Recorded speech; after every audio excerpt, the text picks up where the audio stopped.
Chapter 304. The sailors and guards on the deck frowned as they watched this scene, expressing their disgust towards the woman who could be so heavy-handed towards a child. At the same time, they anxiously paid attention to the little fellow's safety. It wasn't that they didn't want to save him, but that no one would have thought that someone would do such a thing to a child.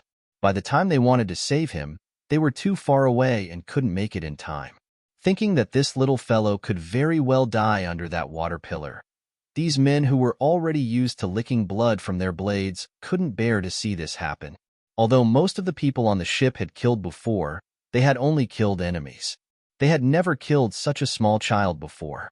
Seeing such a small child die in front of them, how could they turn a blind eye?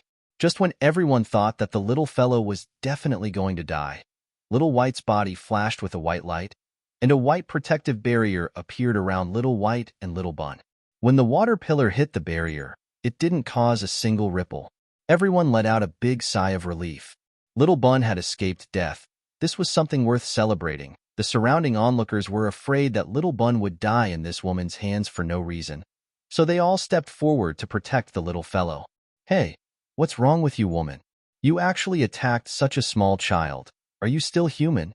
A guard couldn't stand it anymore and said, "That's right. I've never seen such a vicious woman.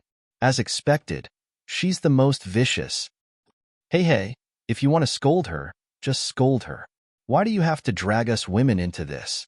A female mercenary glared at that person and said angrily, "Sorry, sister, I was too angry." The man who spoke scratched his head embarrassedly. "Forget it. I'll forgive you this time. If there's a next time, I won't forgive you." The female mercenary wasn't an unforgiving person and said straightforwardly, "This woman is too vicious." The others couldn't be bothered with the small dispute between the two, and they all pointed at the woman who attacked Little Bun. "She's not human. She won't even let a child off." That's right. When this woman first boarded the ship, I could tell that she wasn't a good person. See, it was just as I predicted. Great. Even the prophecy emperor came out. Come on, you're just giving advice in hindsight. Unfortunately, no one bought it. Instead, it was met with a wave of boos. Surrounded by so many people, the female adventurer's face suddenly turned white, red, and green. Her complexion was unsightly. "I'm sorry, everyone. My friend is a little impatient. She didn't do it on purpose. We apologize on her behalf."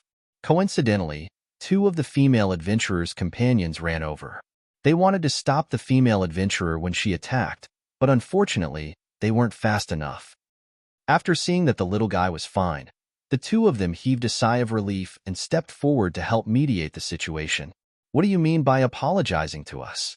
We're not the ones who were attacked, and we're not the child's relatives." "That's right. If you really have the heart, go and find the child's parents.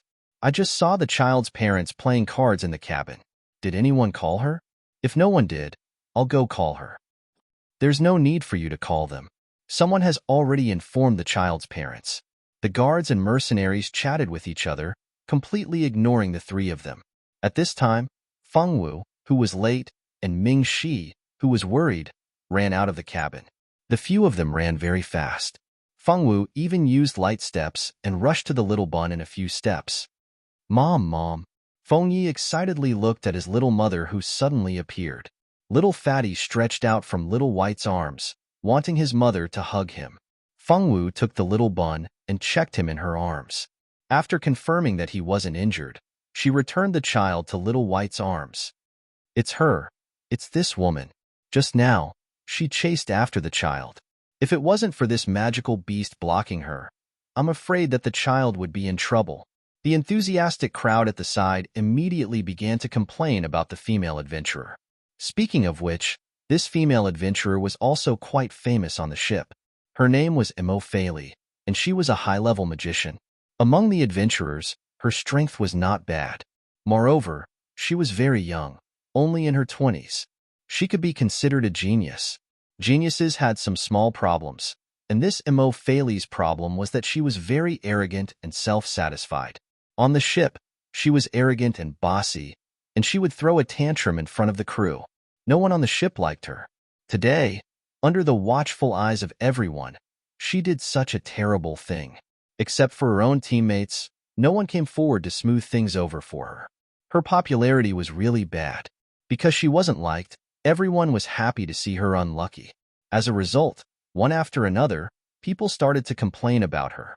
This girl was about to be slandered, but this girl didn't think that all this was caused by her failure as a person. She just thought that all this was because these inferior people were jealous of her, so they wanted to see her make a fool of herself. Enough. What does it have to do with you? Meddle in other people's business. Immerse shouted at everyone with a livid face, then turned to look at Fengwu. Do you know how to look after the child? Do you know what this little bastard did? He ran into my room and peeped at me taking a bath. Immerse thought of the scene at that time and wished that she could kill that little pervert. What did our little bun Fengyi do? Why was he called a little pervert? This matter had to be explained from the beginning. After the little bun left the ranks of the crawling operation, he ran around the ship every day. Today, he ran into trouble. On this day, the little bun accidentally broke into the women's bathroom. Immerse was the only one taking a bath. Originally, it wouldn't be a big deal if such a small child barged in and saw her. However, Immerse had a flaw, which was her flat chest. Fengwu's chest was still a little undulating. This girl's chest was even flatter than a man's. In order to hide this flaw, she usually wore a loose robe to cover her figure, so no one discovered her flaw. In order to not let others discover the secret of her chest, she even chose a time when no one would go to take a bath. She didn't expect that the little bun would barge in today. Moreover, after the little bun saw her figure, he stuttered a few words, which made Immerse so angry that her face turned red. What kind of words could have such an effect? Just these few. Flat, flat, flat. Just these few words made Immerse want to kill someone. Thus, after putting on her clothes, she chased after the little bun and even hit him, of course. This reason couldn't be told to outsiders. Thus, she simplified the real reason to that the little bun didn't learn well and peeped at her taking a bath. Chapter 305. Peeking at her bathing? Are you kidding? You want to kill such a small child for peeking at you bathing. The word dumbfounded was written all over everyone's faces. This reason was too strong. They were convinced.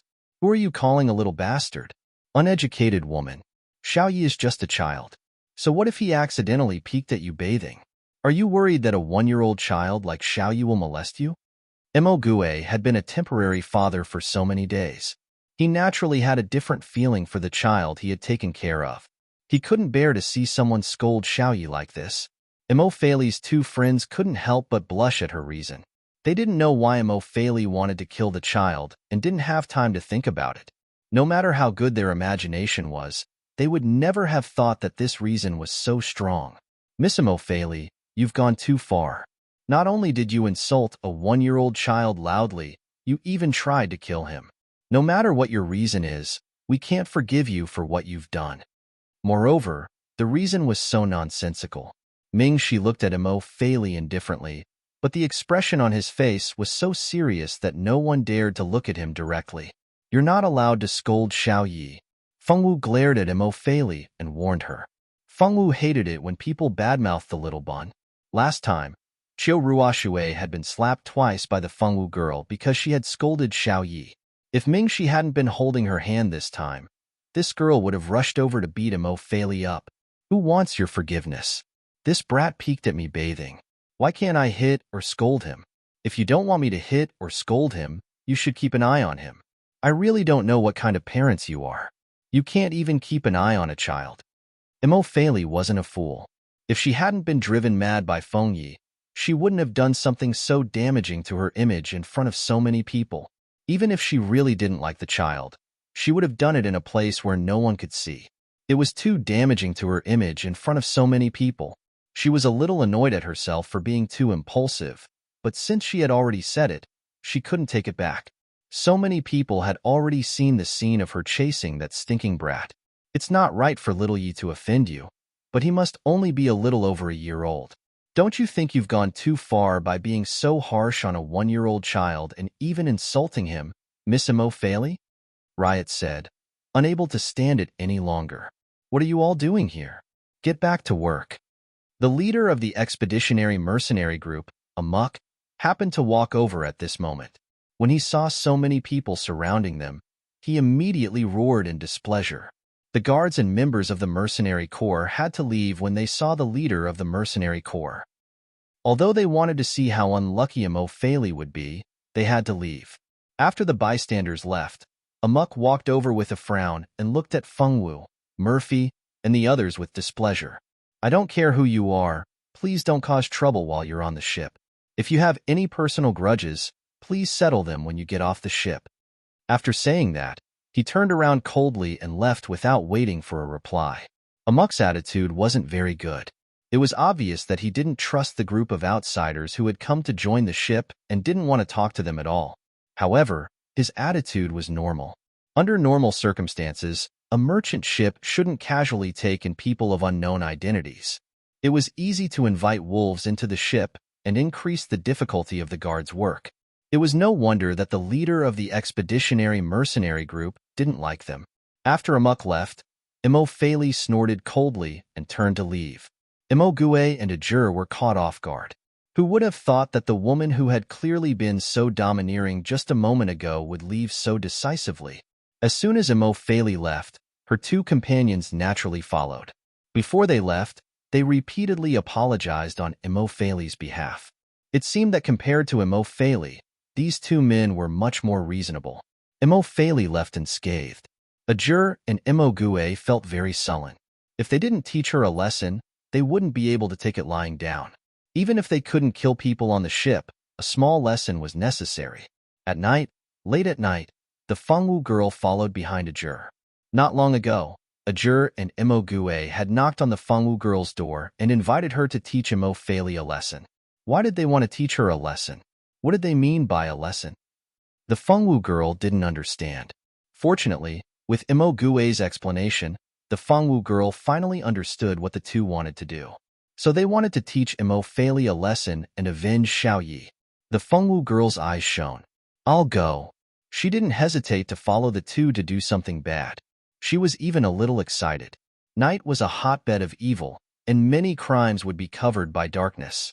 The Fengwu trio didn't want to commit murder or arson. They just wanted to use a small illusion to teach that woman a lesson, just like Rika in the past. Ajur could obviously do this kind of small trick alone.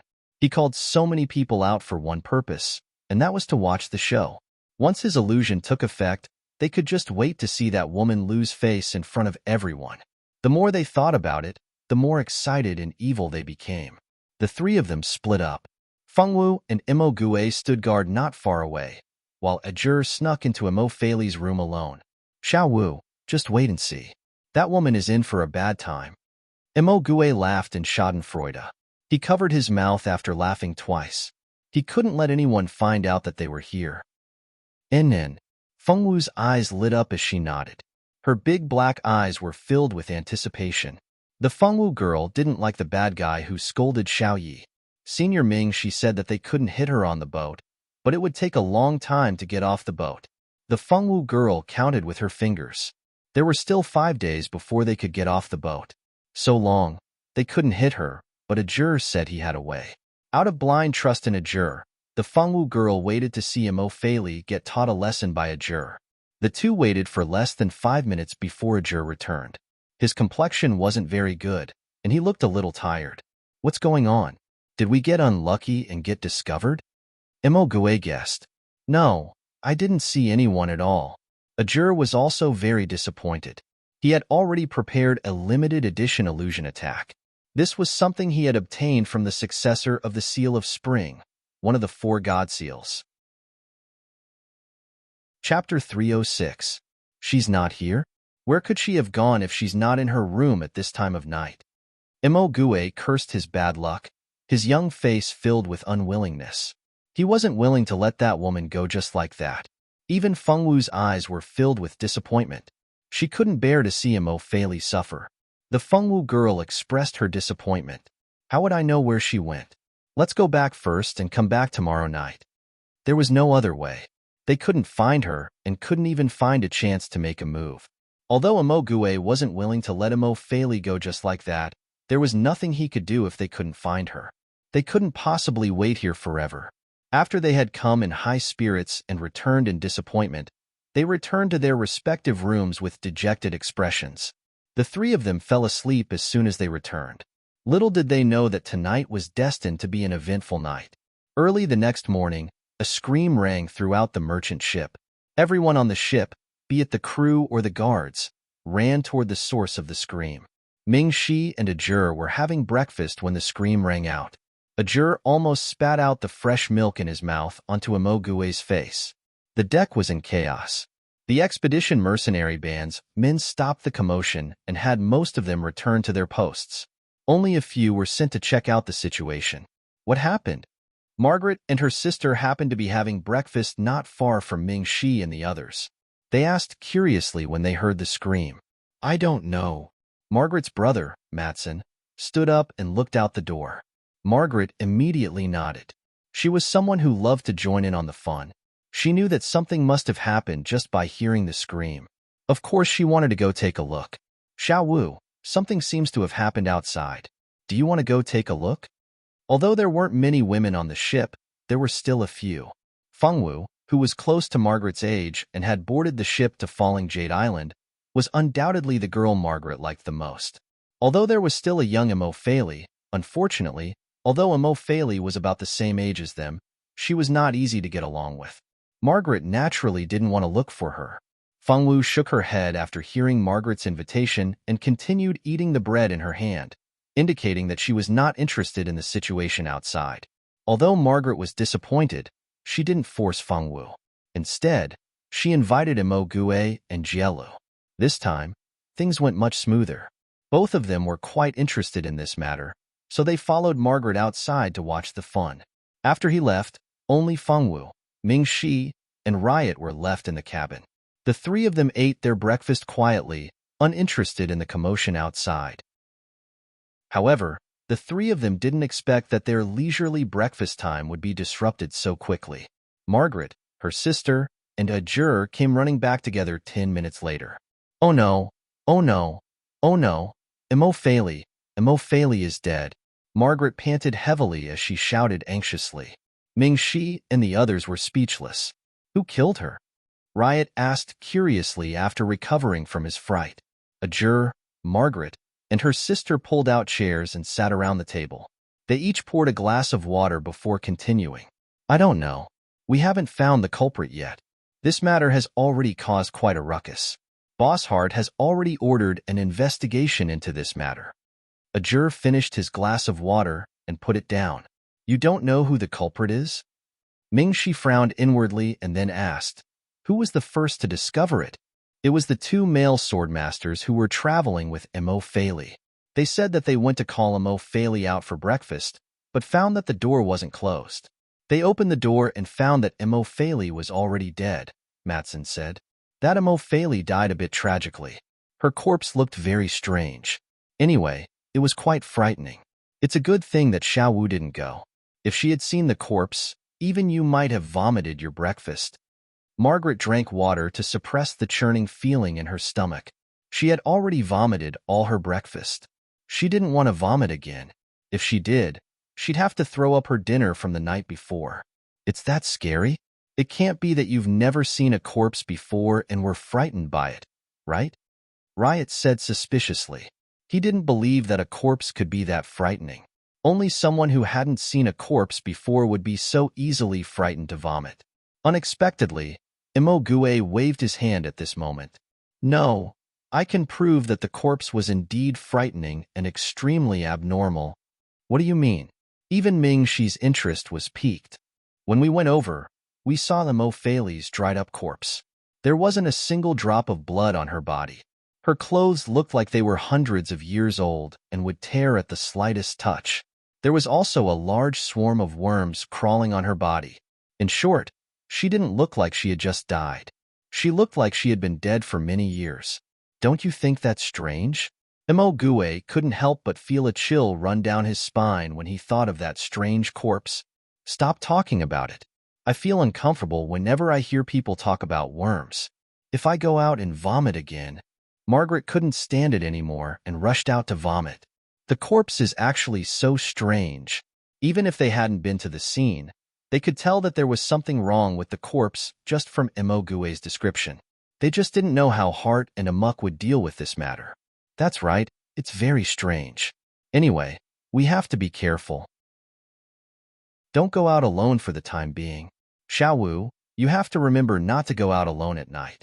If there's any problem, remember to call us. Ajur rambled on.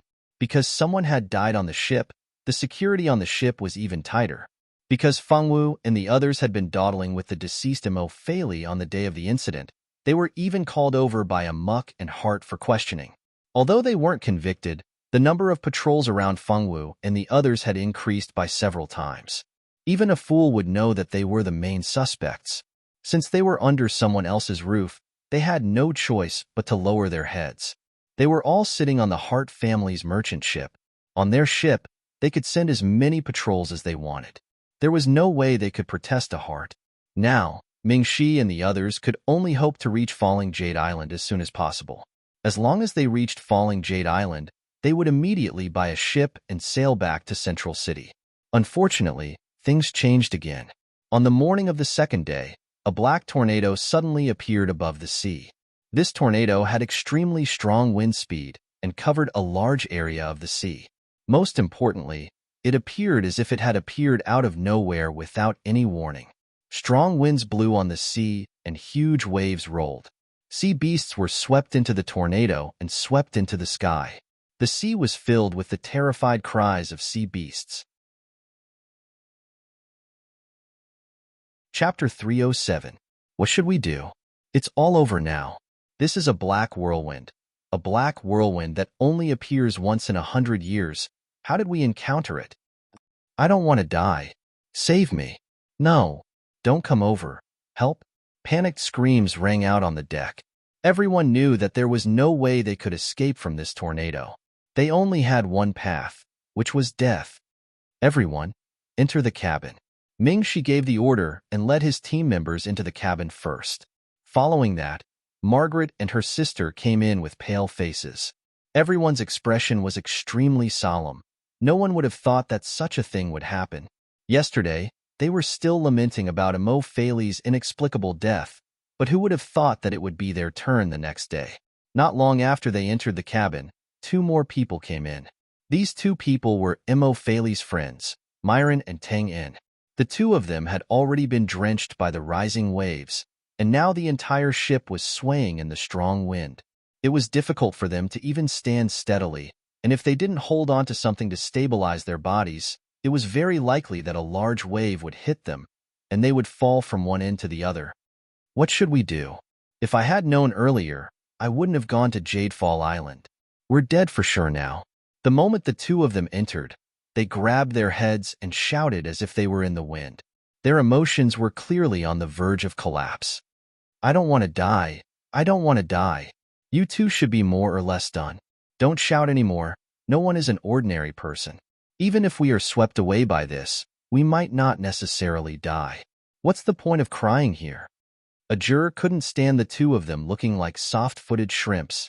He slapped the table and stood up. The sound of the wind and waves outside was loud, and with the two of them making a ruckus, his head hurt even more. Fengwu touched the ring on her hand. Little White and Little Yi had already been kept in the ring by her, but when she saw the black whirlwind outside, Fengwu frowned. Why did she have a feeling of unease, as if something was going to happen? Who would have thought that when the two heard Ajur's words, they would sneer at him? Don't you know? That's the black whirlwind that only appears once in 100 years. Where the black whirlwind appears, no magic or do-chi can be used. In other words, in front of the black whirlwind, no matter how strong we are, we will become ordinary people. If that wasn't the case, why do you think those people outside were so terrified? Isn't it because they know they're dead meat? Ajur's pupil shrank slightly. Clearly, he had never heard of this before. It wasn't just Ajur. Even Mingxi, Margaret, and her sister didn't know about this. They were all citizens of the continent, so their understanding of the sea was very limited. This black whirlwind, they only thought it was the name of a type of tornado. They never thought that the black whirlwind actually had the ability to block everyone's do-chi and magic. Are you serious?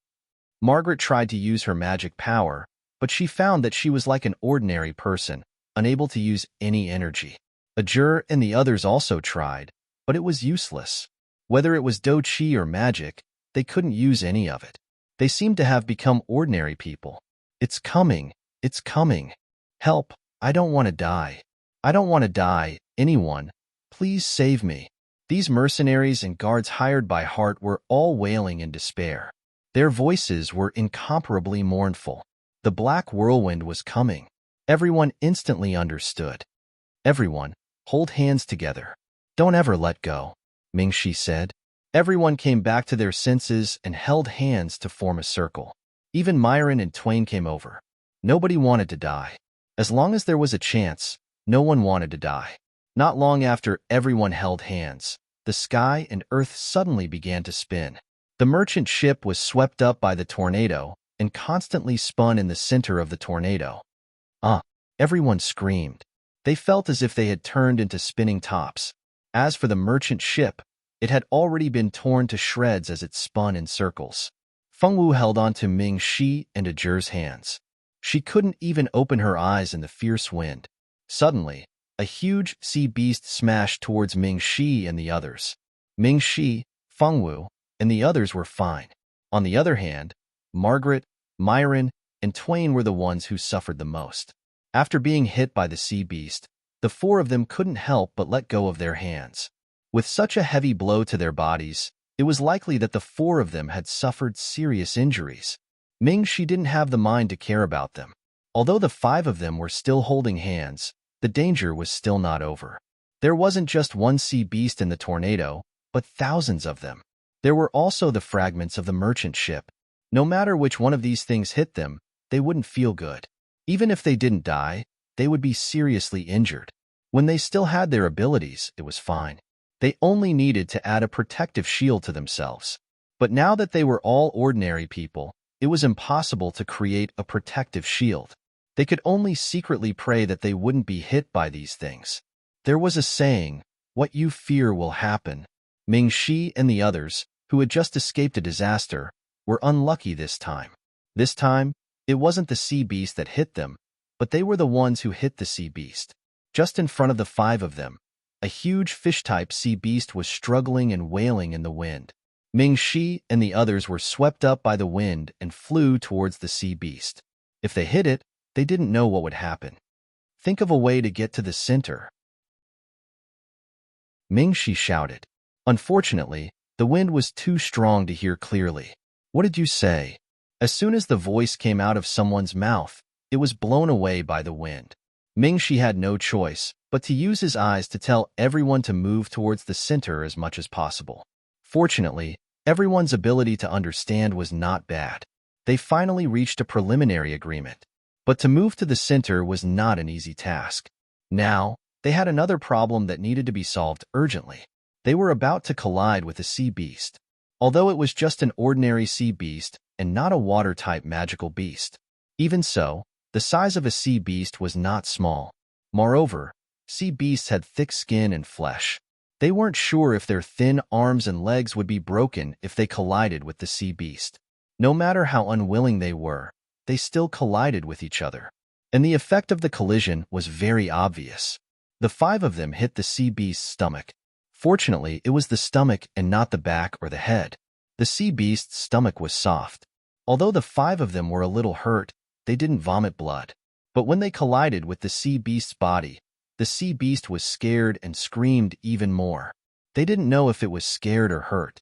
The wind was spinning faster and faster. More and more sea beasts and water-type magical beasts were swept up. These sea creatures and several ships were also affected. It seemed that they were also unlucky to be swept up. Chapter 308. The tornado was still raging, but Ming Shi and the others were gradually unable to hold on. It took a lot of strength to hold on to someone's hand in such a strong wind, and no one would be able to stand it if they held on for too long. After an unknown amount of time, the five of them had no strength left, and their hands slowly loosened. The wind was still blowing, and more things were being swept into the sea. There were ships, people, sea beasts, and magical beasts. Fengwu staggered up from the ground. This was an island she had never seen before. She was on a beach, and there were corpses of sea beasts and magical beasts piled up on the beach. There was no one around her except for herself. Where is this place? Where are Ajur and Ming Shi? Fengwu patted her dizzy head. She had just woken up from her coma, and when she woke up, she found herself lying on a beach alone. There was nothing around her except for the sea beasts' corpses. This was an island, but it was not an ordinary island. The sand on the island was all black. No, not only the beach, but all the land on the island was black. Fengwu decided to find Ming Shi and the others first. She walked step by step on the beach, carefully checking if there were any human figures mixed in with the sea beasts' corpses. Fortunately, she was lucky. Not long after, she saw an unconscious person on the beach. Fengwu trotted over and checked the person's breathing. She felt the person's shallow breathing and sighed in relief. Wu. The unconscious person did not wait for Fengwu to shake him awake, and gradually regained consciousness on his own. This was a beautiful young girl. The young girl had beautiful brown hair, and her skin was very white. The material of the clothes on her body was very good, and one could tell at a glance that she was a pampered young miss. The young girl slowly opened her eyes, and a figure appeared in her line of sight. You. Who are you? The young girl sat up in a panic. Probably because she had been unconscious for too long, the sudden exertion of strength made her feel very uncomfortable, and she almost fell back onto the beach. Fengwu. The Fengwu girl heard and reported her name. What the hell is this place? Why am I here? The young girl looked at Fengwu warily. When she realized that Fengwu didn't have any ill intentions, she calmed down a little and began to look around. You were also swept in by the black whirlwind? The girl slowly stood up. Due to her pride as a noble, she was not used to sitting on the ground and talking to people. Okay. Fengwu nodded. Have you seen my friends? There's Ming Shi, Ajur, Imogue, and Riot. Fengwu counted the names of her team members. Unable to find anyone else, the Fengwu girl was in a bad mood. I also just woke up. How could I have the chance to meet your friends? The girl rolled her eyes. Oh. Fengwu was a little disappointed, but she didn't pester the girl to say anything else. Patting the sand off her skirt, Fengwu turned around, intending to continue the search. Seeing that Fengwu was about to leave, the young girl grew anxious. She didn't know when she would meet anyone else in this damned place. Now that she finally had a living person by her side, she didn't want to let her go no matter what. Wait for me. Let's go together. The young girl chased after Fengwu. She didn't care if Fengwu agreed or not. She just minded her own business and followed beside Fengwu. The girl gave her name. Her name was Deliana. She was a noble from the Shuayun country, a country on the sea. Her father was the minister of the left of Shuayun country. It could be said that she held a high position in the country. Deliana had come out to sea this time because she had heard about the appearance of the sea god's tomb. She wanted to join in the fun, but she didn't expect that something would happen to her before the fun even began. She didn't know if the family guard who came out with her was dead, and she had lost contact with all of her guards. She didn't even know if she could get in touch with them. Fengwu and Deliana searched along the beach together. They found one of Deliana's female guards and 2 guards from Heart's merchant ship. As for the others, they still couldn't find them. This won't do. Let's go in and take a look. Maybe the others have already entered the island. One of the guards from Heart's merchant ship suggested. Are we really going in? Don't you think this island is very strange? It's like a monster with its mouth wide open, waiting for us to fall into its trap. Another guard shook his head, as if he was very afraid of the unknown things on the island. It wasn't the guard's fault for being too timid. It was just that the island didn't look like a good place at first glance. The underground beach was black, and there was an obvious smell of blood on the beach. The black sand was basically dyed red by blood, and eventually turned black. Standing on the beach and looking at the island, one could see that the island was also black. The plants on the island were all black. Moreover, just by standing on the beach, one could feel the strong, baleful aura. It was unknown how many people had died on this island to form such an environment. It was obvious at a glance that entering the island was a very dangerous matter. We've been searching the beach for hours. If there are still people alive, It's impossible that we can't find them. I think we should still enter the island. Deliana's female guard, Mia, frowned as she looked at the surroundings. No, you've seen it too. This island is definitely not a good place. Maybe we won't be able to get out once we enter. The crew member shook his head desperately, refusing to agree no matter what. Chadun, don't be like this. I think it's more important to find someone. Only by entering the island can we find a way out. Another guard who was calmer said, Ali, I don't want to go in. I really don't want to go in. I have a bad feeling. Let's not go in. Chadun still shook his head, his attitude not softening at all. Don't try to persuade him. Does he think he's safe on the beach? I don't think so. If he doesn't want to go in, then don't force him. Everyone, good luck. Mia, let's go in. Deliana, the noble girl, was very calm. Except for the initial panic, she had always been very calm. She didn't lose control at all. Fengwu, do you want to go in and take a look? Deliana asked. Fengwu nodded. She was determined to find Mingxi and the others. Well then, let's go together. If you two want to enter the island, then follow. If not, then just stay on the beach. No one will force you, Deliana said.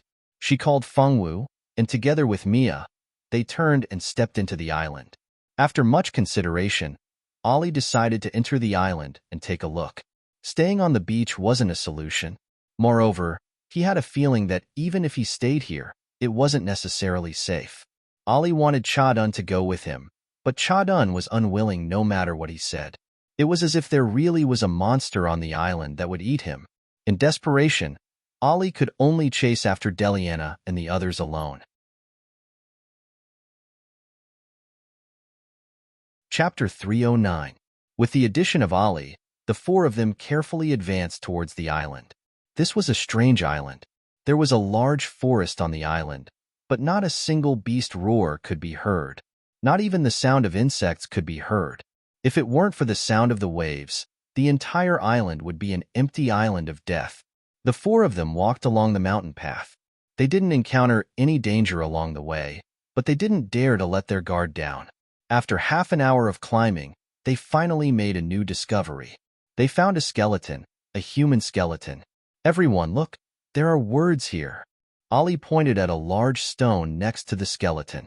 At the bottom of the stone, there was a small line of words. It looked like it had been carved there for a long time. Look, what's written there? Deliana and Fengwu immediately gathered around. The words are too old. Although it's written in the common language of the continent, only a small part of it can be read. Look here. It says enemies. Kill.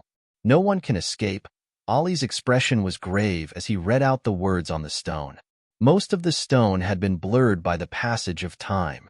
Only these few words were barely recognizable. Although they could only read a tiny number, these few words gave the four of them a deep sense of unease. This really wasn't a good place. Let's continue. We'll take a look at the front, Deliana said. Yes, that's all we can do. They had no way out.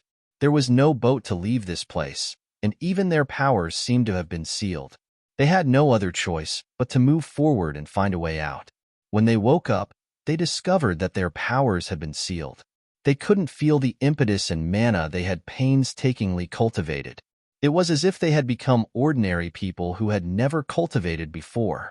Because of the discovery of such a skeleton, everyone's mood was a little heavy. No one spoke along the way, only silently moving forward.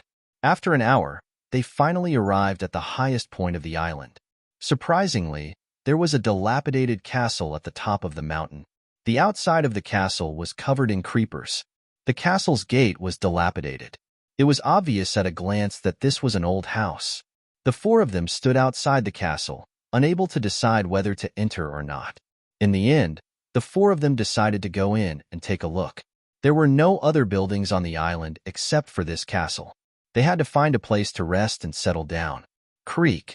The somewhat broken door slowly opened with a creak. Before the four of them had the time to examine the furnishings in the castle, they were shocked by the figures in front of them.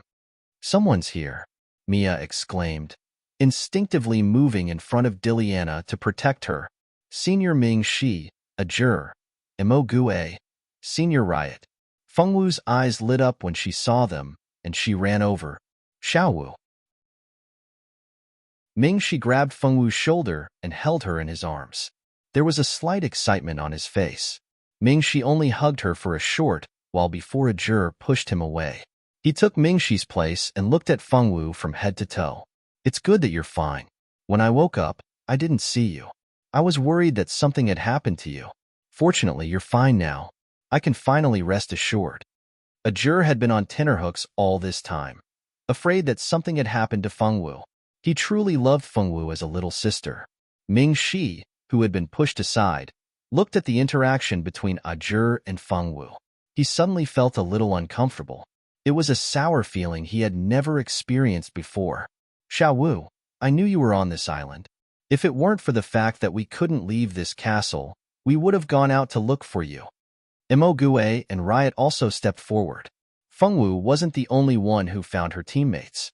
Diliana also found her guards. Aside from Mia, there were 2 other male guards. Of course, she couldn't have only 2 or 3 guards by her side, but only those 3 appeared here. The others were either dead or blown away by the tornado. Fengwu saw several acquaintances in the castle. First was Boss Hart, then Mercenary Expeditionaries leader, Amok, and Vice leader, Megan. There were also Murphy's friends, Myron and Town. There were 5 other people, but Fengwu didn't know any of them. What do you mean you can't leave? Diliana asked. She noticed Imogue's words, and her heart tightened. Literally, this castle only allows people to enter and not leave. Once you enter, don't even think about leaving, Imogue replied. Mia turned her head and looked at Diliana's 2 male guards, who nodded with heavy expressions, proving that Imogue wasn't lying. Diliana didn't give up. She walked to the door and tried to push it open. Unexpectedly, the dilapidated door was firmly locked, not giving anyone a chance to open it. Don't try, little girl. It's useless. If it worked, we wouldn't be trapped here, a middle-aged woman sneered. The woman was dressed in a swordswoman's uniform. She held a woman's long sword in her hand, and her expression was somewhat arrogant. She wasn't very likable. Diliana ignored the woman. After several attempts and confirming that she couldn't leave, she didn't continue to break the door. Instead, she returned to her guard's side with a solemn expression. Xiaowu, where were you when you woke up? A juror led Fengwu to an old sofa nearby. Mingxi and the other 2 also sat down. On the beach, Fengwu said, and then recounted her experience in detail. We all woke up at different places. When we woke up, we found ourselves on a tree halfway up the mountain. Originally, we wanted to go to the top of the mountain to see the situation on the island from above. Who would have thought that once we entered the castle, we would be unable to leave? After that, many more people came one after another, but none of us could leave. From a juror's words, Fengwu learned that Mingxi and a juror had woken up in different places. Only a juror and Imogue had fallen in adjacent places. They were relatively lucky. Senior Mingxi, can you tell where we are? Imogue looked at Mingxi expectantly. Unexpectedly, Mingxi shook his head. I can't tell at all. In his memory, he had never seen this place in any of the records. From Fengwu's description, he knew the situation on the outskirts of the island, but he still couldn't tell where they were. Chapter 310. This island was very strange. Although they stood at the highest point of the island, they couldn't see the situation below. They could only see the distant sea. When Fengwu and the others were on the beach, they also didn't see the castle on the island. They only saw a large forest and nothing else. However, after climbing to the top of the mountain, the castle suddenly appeared. It appeared so suddenly that it seemed as if it had appeared out of nowhere, but it also seemed as if it had always been there. Everyone, we can't do anything like this. Why don't we look around and see if we can find any clues about this place? Maybe we can find a way out, Boss Hart said after clapping his hands to attract everyone's attention. That's right. We can't just sit here and do nothing. We have to find a way to leave this place. Boss Hart's words made sense. Everyone decided to search the castle for clues. The castle was very large. It had 3 floors, and each floor had dozens of rooms. The 3 floors added together had over 100 rooms. Because there were too many rooms, Everyone had no choice but to split up and search for clues. The 20 people split up, with a few searching the first floor and a few searching the second and third floors. Fengwu pushed open one of the rooms. This room wasn't as dirty as she had imagined. It was very clean, as if someone had cleaned it every day. The room had a bed, a wardrobe, a sofa, and a dressing table. The bed was covered with neat bed sheets. Fengwu frowned slightly when she saw the room's appearance. She then began to search for possible clues. If they wanted to leave this castle, the first thing they had to do was figure out where they were. No one could be sure if there were any clues in this castle. However, in order to leave this place, they couldn't let go of any small corner. Fengwu searched very carefully. Aside from the drawers, she even searched under the bedsheets and carpet. After they finished searching one room, they went to look for another room, room after room. Occasionally, when they came out of another room, they would see Mingxi and the others coming out of another room. They would greet each other and ask about each other's progress before continuing their search. After searching for a long time, no one made any progress. Mingxi's group of 5 happened to be assigned to the first floor. There was also a middle-aged man who they did not recognize who was assigned to the same floor. This man was wearing a mage's robe and holding a staff in his hand. It was obvious that he was a mage. Everyone was not familiar with him. Other than occasionally asking if they had found any clues, they did not talk much. We've searched more than 30 rooms, but we still haven't found anything. Mingxi and the others returned to the hall on the first floor in disappointment. The others didn't know who the person in the image was, but Fengwu and Diliana knew that this person was none other than Chardon, who refused to enter the center of the island. In the image, Chardon was originally standing on the black beach with a dazed expression. It was here that countless red bugs crawled out from the ground. The bugs crawled out of the ground and began to gnaw on the corpses of the dead sea beasts and magical beasts. Chardon also became the target of the bugs. No one knew where these bugs came from. Within a few minutes, the corpses of the sea beasts and magical beasts were completely devoured. As Chardon screamed in despair, he was eaten by these bugs. A living person was eaten by bugs just like that. Not even his bones were left behind. Seeing such a cruel scene, everyone felt a sense of sympathy from the bottom of their hearts. All right, everyone saw what happened to this person. Now, I hope you can help me with this matter. Otherwise, you'll end up like him. What do you want us to do? The juror asked. They didn't know where this person came from, his name, or his strength. Although they knew nothing about this place, they were certain that this person was very strong. At the very least, he was an invincible existence on this island. What would such a person want them to do?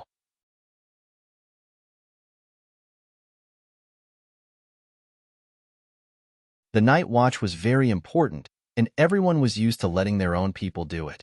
After they arranged for trustworthy people to keep watch, those who didn't need to find a place to hide or lie down for the night. No one wanted to go in and sleep on the warm bed.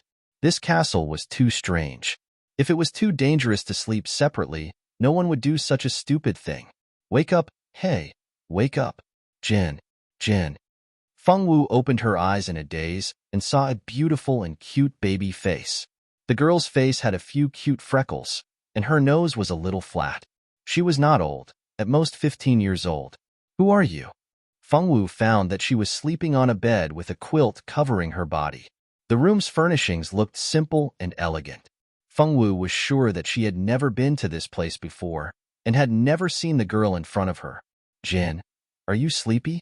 Amanai, hurry up and get up. The teacher asked us to gather. The ship is about to arrive at Loose Tail Island. Hurry up and get ready to get off the ship. The girl who called herself Anai wrinkled her cute nose and said helplessly, I'm not Jin, I'm... Fengwu reflexively wanted to correct her. Her name was Fengwu now. Her previous name was Sky Blue, and she had never been called Jin before. At this moment, a familiar yet strange voice sounded. This voice was not just anyone. It was the old and mysterious voice that Fengwu had heard in the castle. The game has begun.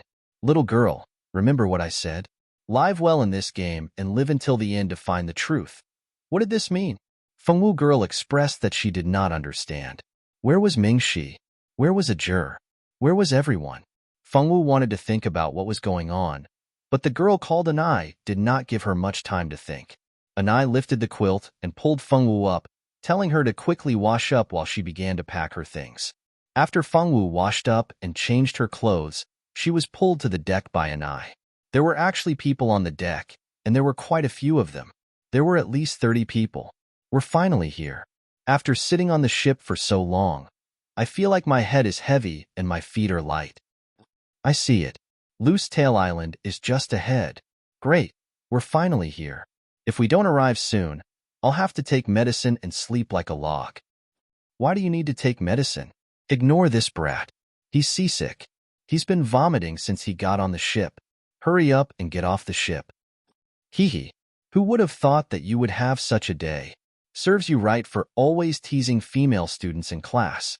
Yeah, serves you right for being unlucky. Fengwu stood at the side and watched this group of people quarrel. She did not know what was going on. Who were these people? Why was she here? Although Fengwu had a lot of questions in her heart, she did not ask again. She just stood at the side and did not speak a word. Perhaps this was the character of the girl named Jun that she was impersonating, so no one doubted her. Jin, look, that's Loose Tail Island. Isn't it beautiful? Anai excitedly looked at the island not far away, her eyes full of joy. Fengwu followed her gaze and saw a beautiful island appear in front of her. The scenery on this island was beautiful and green. It was a good place to play in vacation. We're here. We're here. Everyone get off the ship. There were 2 teachers, one male and one female. The female was a magician and the male was a swordmaster. Both of them had the strength of great swordmaster and great magician. The people on the ship got off the ship one by one. After getting off the ship, everyone saw a well-dressed and elegant middle-aged man walking towards a girl.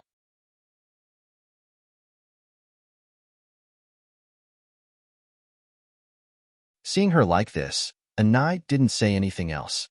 Along the way, the 2 of them quietly admired the surrounding scenery. Yunemo's family had built an ancient castle at the highest point of the island. The castle was large and luxurious, and one could tell at a glance that it had cost a lot of money. After walking up the mountain and seeing the castle for the first time, Fengwu was stunned. This place. Wasn't this the castle on Death Island? Fengwu was stunned. Aside from the difference in age, the 2 castles looked exactly the same. After walking into the hall, Fengwu was certain that this castle was the one that had trapped them. Why was it like this? Fengwu felt that her brain wasn't smart enough, and she couldn't figure it out. Could it be that Death Island was Matsuo Island? What exactly happened? Why did Matsuo Island become like that? Why was it like this? Many questions appeared in Fengwu's mind, but no one could answer them. The housekeeper sent someone to take them to find their own room. Because there was no lack of rooms in the castle, each of the students had their own room. The room that Fengwu was assigned to was the most remote location, and it was a distance away from the other rooms. Fengwu didn't have any opinion about this room, and she didn't even ask about it. The little maid who was leading the way was already prepared to answer the other party's questions, but seeing that she didn't ask, she was somewhat unaccustomed. Fengwu entered the room, and just as she was about to organize her thoughts, there was a knock on the door. Fengwu opened the door doubtfully, and there was a little maid standing outside the door. The little maid was delicate and pretty, and she had a bit of spiritual energy. "What's the matter?" Fengwu asked. "Xiao Wu." The little maid asked tentatively. Her voice was soft and pleasant to hear. "You are?" Fengwu was stunned, and she didn't understand how this little maid knew her name. "It's really you." The little maid was excited, and then she pulled Fengwu's hand, and after pulling her into the room, the door was immediately closed. "You are a juror?" Fengwu asked with uncertainty. "How did you know?" The little maid, a juror, opened her beautiful eyes wide in disbelief. He had become like this, and even he couldn't recognize himself, but Fengwu could still recognize him. It was too inconceivable.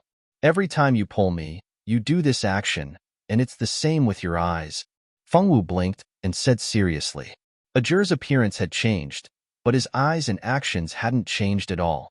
Moreover, when they approached her, Fengwu unconsciously had a good impression of the little maid, who she had never seen before. That kind of familiar feeling made it difficult for Fengwu not to suspect the little maid's identity. As expected of my good friend, you can still recognize me even after I've become like this. Ajur used this young girl's body to sit on Fengwu's bed, and then he pulled his clothes and touched his hair and face. Obviously, he was still trying to accept his new identity. How did you recognize me? Fengwu looked in the mirror, and her appearance had changed.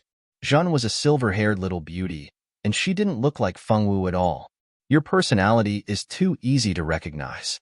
I was just suspicious and didn't dare to be sure, so I came here with the idea of giving it a try. I didn't think it was really you. Ajur sighed at his good luck and found Fengwu so quickly. As for the others, he was still looking for them, and he didn't know what identity they had been assigned. If they also became women, then there would be fun to watch. He hoped that they would become women, otherwise, it would be too unfair if he was the only one who changed gender. Why did we come here? Fengwu knew that Ajur was very smart. When she couldn't figure out a problem, she habitually asked someone smarter than her, and this person could only be Ajur. Ajur shrugged. I don't know. In the latter half of the night, I suddenly felt very sleepy and fell asleep. When I woke up, I was already like this. It took me half an hour to get used to this identity.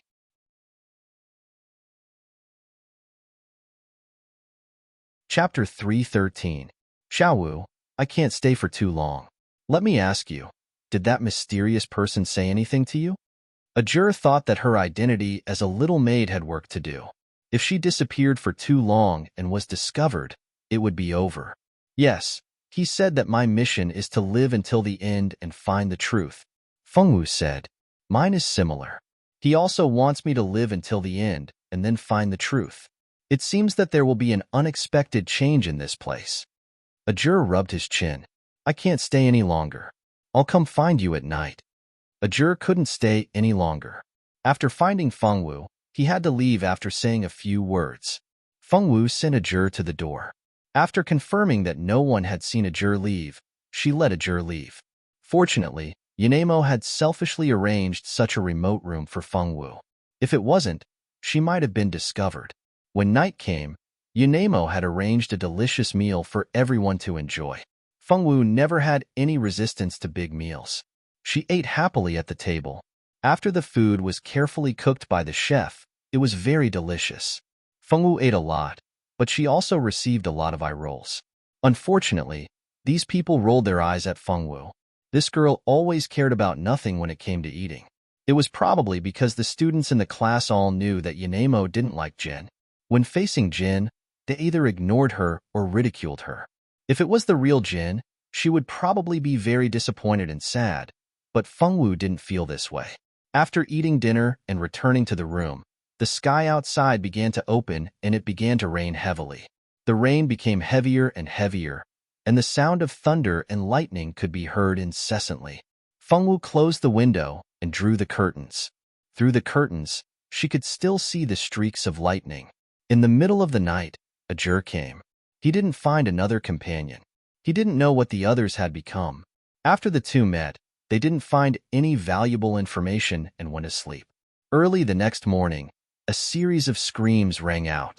A few minutes later, Fengwu's door was banged on by someone. Fengwu opened the door. It was Anai who knocked on the door. Anai looked at Fengwu in horror. This is bad, Jin. Someone's dead. Elan's dead. He's dead. Fengwu's eyes widened. Fengwu and Ajur both guessed that something was going to happen, but they didn't expect it to happen so quickly. It was only the first day, and someone had already died. With Anai, Fengwu went to Anlun's room to look at his body. It was a gruesome death. His limbs had been chopped off, and even his heart had been dug out. When he died, his eyes protruded out, and the whites of his eyes were dilated. He looked like he had died with a grievance.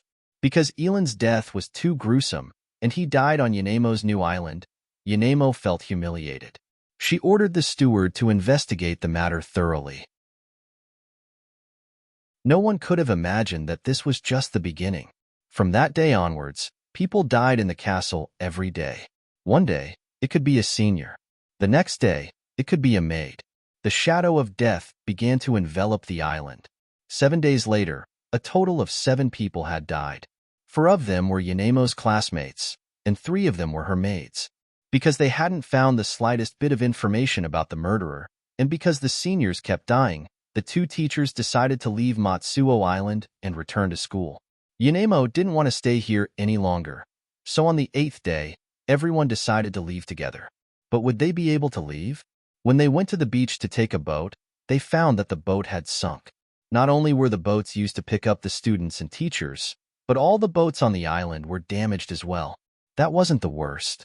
From that day onwards, everyone on the island became ordinary people. No one could use their abilities. After losing their strength, the people on the island were on the verge of madness. Fengwu felt that Jin's strength, which wasn't very strong to begin with, had disappeared. It was just like on Death Island. No one could retain their strength on that island. The deaths continued. People died every day. Only when there were only 50 people left from the original 100 people on the island did the death stop. The remaining 50 people were like birds startled by the twang of a bow. The people were terrified. The shadow of death constantly shrouded this group of people. During these days, a juror had found Ming Shi, Imogue, and the others. The 5 of them were finally gathered. Ming Shi's gender hadn't changed. He was still a man, but his identity was that of a guard on the island. Imogue had become Fengwu's classmate, a small and unremarkable boy. Riot had become the island's manservant, and a middle-aged one at that. It could be said that the age gap between the 5 of them was the largest. Although the 5 of them were gathered, there was no news of the others who had been stranded on Death Island with them. Perhaps their acting skills were too good, so they didn't give themselves away. Jin, I want to take a bath. Can you come with me? Annette appeared at the door of Fengwu's room with a nervous expression, holding a change of clothes. Okay. Fengwu nodded and agreed without any pressure. The conditions on the island were very good. Every room had a bathroom. If one wanted to go to the bathroom, they didn't have to go out of the room. On Matsuo Island, there was a large bathroom. Because Yanemo liked to take baths in the large bathroom, her family had specially built a large bathtub for her. There was even hot water in the bathtub for her to bathe. The 2 girls held their clothes and walked to the large bathtub at the back of the castle. The bathtub was very large, and there was a private room at the back that belonged to Yanemo.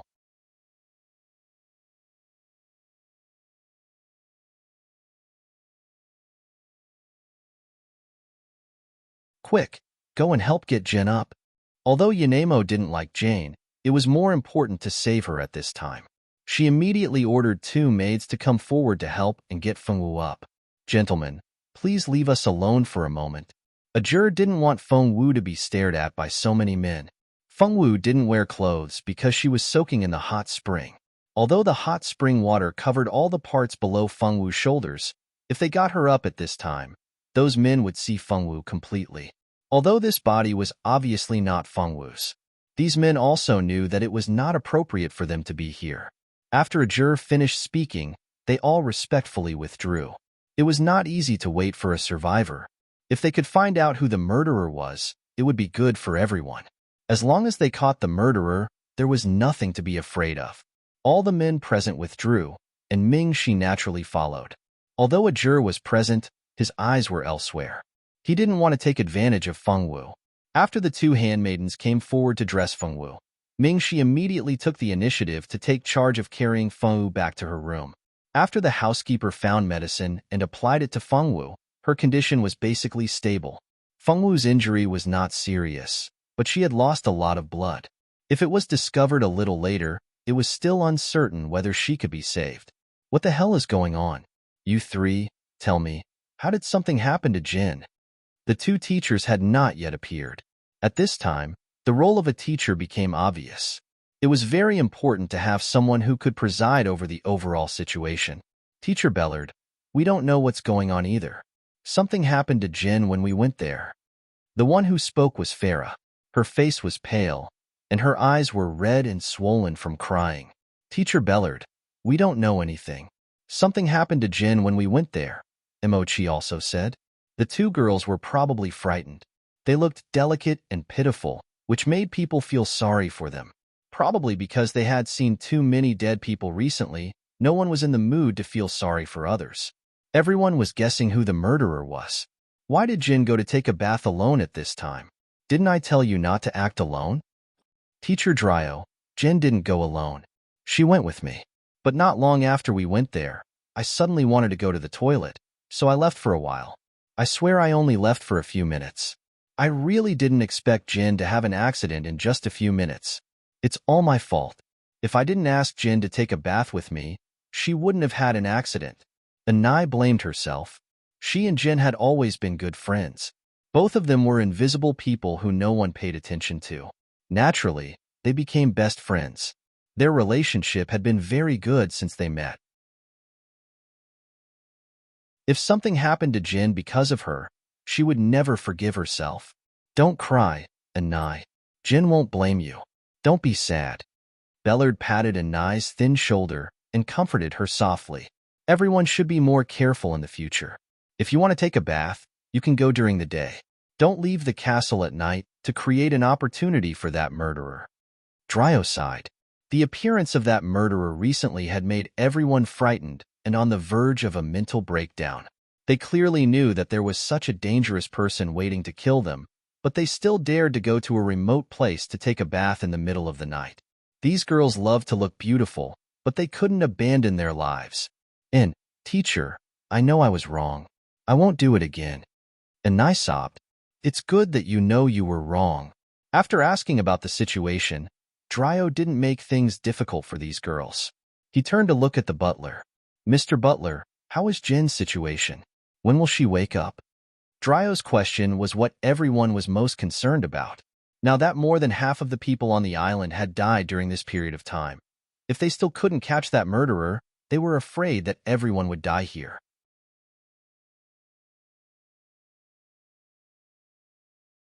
Chapter 3:15. Miss Shan has lost too much blood and needs to rest. I'm afraid she won't wake up tonight.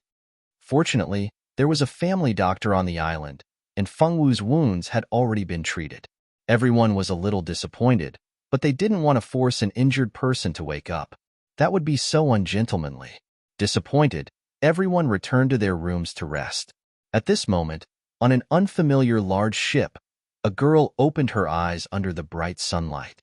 Margaret opened her large eyes in a daze, feeling her body go soft and weak. She carefully observed her surroundings and found herself in a cabin. She carefully got up, only to find a girl sleeping beside her. This girl was none other than Feng Wu. Xiao Wu, wake up. Margaret patted Feng Wu's face, but it was useless. Feng Wu was still unconscious. You're awake. You're so lucky to be able to wake up. A young man in his 20s walked in. The man had a head of green hair, a tall figure, and curiosity could be seen in his eyes. Did you save us? Margaret wasn't an idiot. In this situation, it was obvious that someone had saved them. She remembered that before she lost consciousness, she was swept into a tornado. Under such terrifying winds, it was a miracle that she didn't die. Of course. You guys are really lucky. You just happened to be floating near our ship. After I found you, I asked the crew to save you. The young man said nonchalantly. Apart from the two of us, did you see anyone else? Was my brother Matson rescued as well? Margaret asked nervously. Your brother is also on our ship. He woke up this morning and came to see you. He was probably too tired and fell asleep after seeing you. Hearing this, Margaret sighed in relief. It was good that her brother was fine. Apart from your brother, we saved 4 men. These 4 people aren't very old.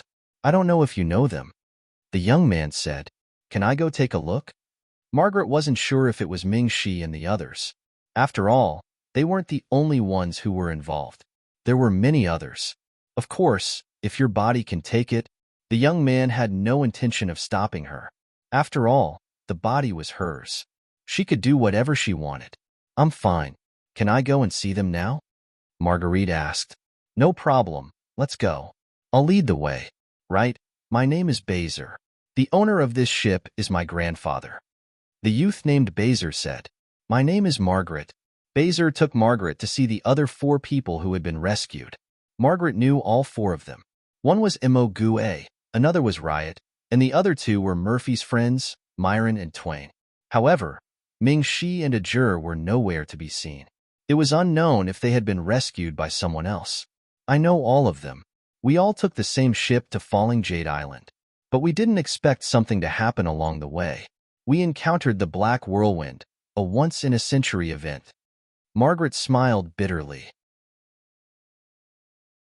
She didn't know whether to call them unlucky or lucky. They had clearly encountered such a huge disaster, yet they were still alive. I know. Your brother already told us all this when he woke up. He pointed at Matson, who was sleeping beside the other four. Thank you. If it weren't for you, we probably wouldn't have survived. Margaret thanked them sincerely. No need to thank us. You were lucky to be able to wake up. The others weren't so lucky. The young man's eyes darkened. There seemed to be a trace of regret in his words. What do you mean by that? Could it be that Xiao Wu and the others are seriously injured? Margaret couldn't help but worry. It would be fine if they were only injured. But they aren't just injured. Baser looked at the unconscious people and said, "What are you talking about? Don't tell me they're suffering from some hidden injuries that aren't easy to treat." In this era of magic, all kinds of injuries could be treated with potions and magic.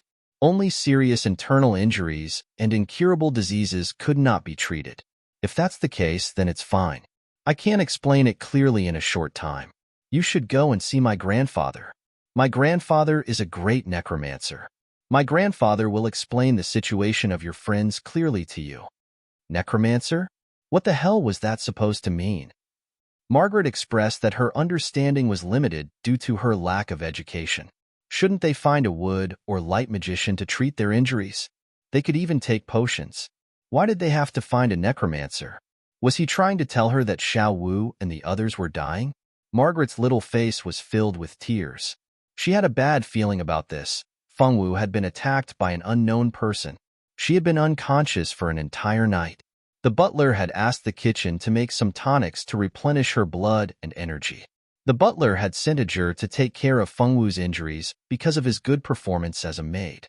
When Feng Wu woke up, the first thing she saw was a Jur, who had turned into a woman. "You're awake." A Jur looked at Feng Wu in surprise. "It hurts." Feng Wu touched her neck, which had already been treated with medicine. There was a deep scar on her neck.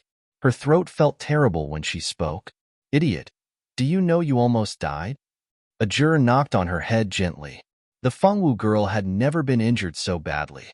It was her first time being in such a life-threatening situation. "It hurts." Feng Wu was in a lot of pain. The pain in her wrist was secondary, but the injury on her neck made her feel very uncomfortable. She even swallowed her saliva when she spoke. It was really uncomfortable. The Feng Wu girl, who was in great pain, wanted some comfort. She had already started to treat a Jur as her master and acted like a spoiled child. "Don't talk if it hurts too much. Just write it down." A Jur knew that her throat was uncomfortable. Seeing the healthy Feng Wu girl become like this, a Jur also felt bad. "Listen to me first. You just have to nod or shake your head. Let me ask you first. Did you see what the person who attacked you looked like?" A Jur wasn't the only one who was concerned about this. Everyone outside was also concerned about this. Feng Wu shook her head. "No, she didn't see anything." "Then did you smell anything special at the time?" Feng Wu thought for a moment and nodded. "Write it down here." The Jur took out a stack of white paper and a pen from somewhere. He wanted Feng Wu to communicate by writing.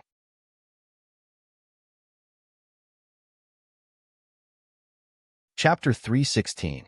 With a pen and a piece of paper in hand, Feng Wu obediently wrote down what she felt and smelled at that moment. Feng Wu wrote down what she wanted to say on the paper and handed it to a Jur. "You said that you smelled a floral fragrance and suddenly felt sleepy. Then someone strangled your neck. You wanted to struggle for help, but you couldn't use any strength. Then you fainted."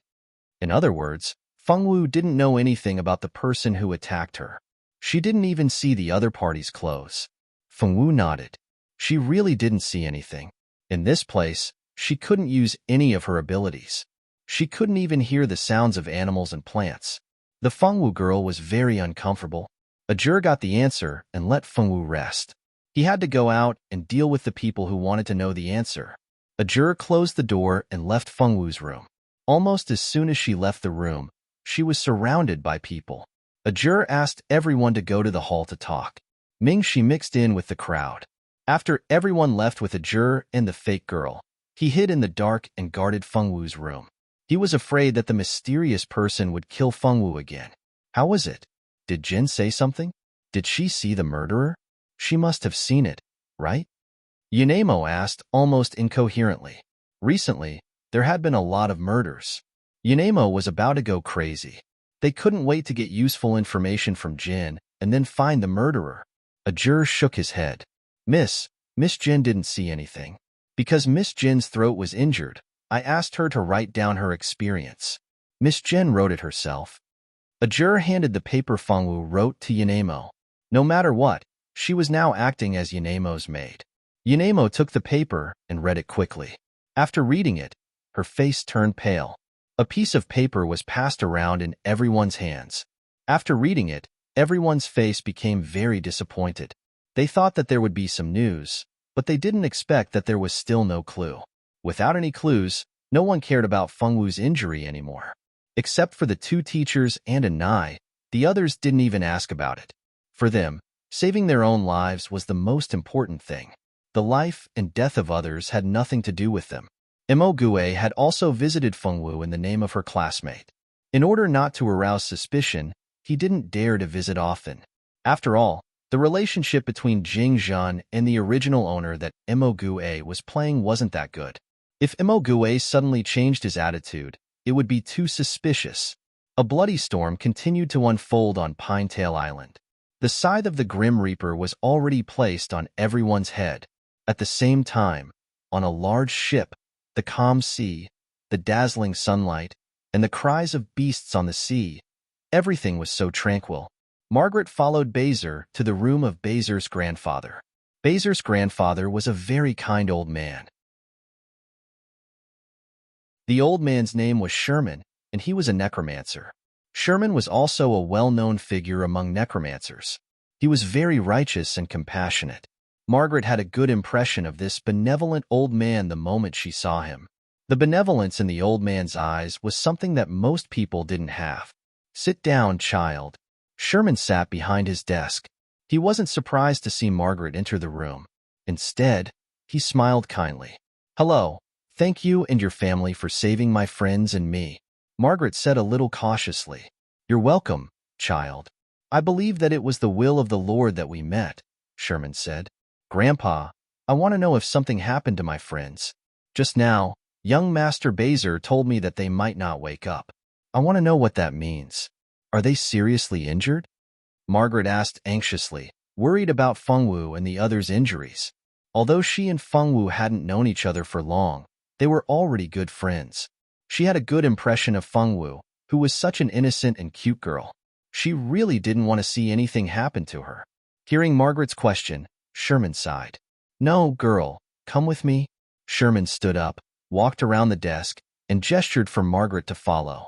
Sherman led Margaret to the bow of the ship and pointed to the front. Do you see that island? Sherman pointed at a small island that was full of greenery. The island was covered in greenery, and the environment looked very good. Yes, that island is very beautiful. Margaret didn't know what Sherman wanted to do, but she still answered honestly. That island was called Pinetail Island 100 years ago. Now, it's called Death Island. Death Island? That?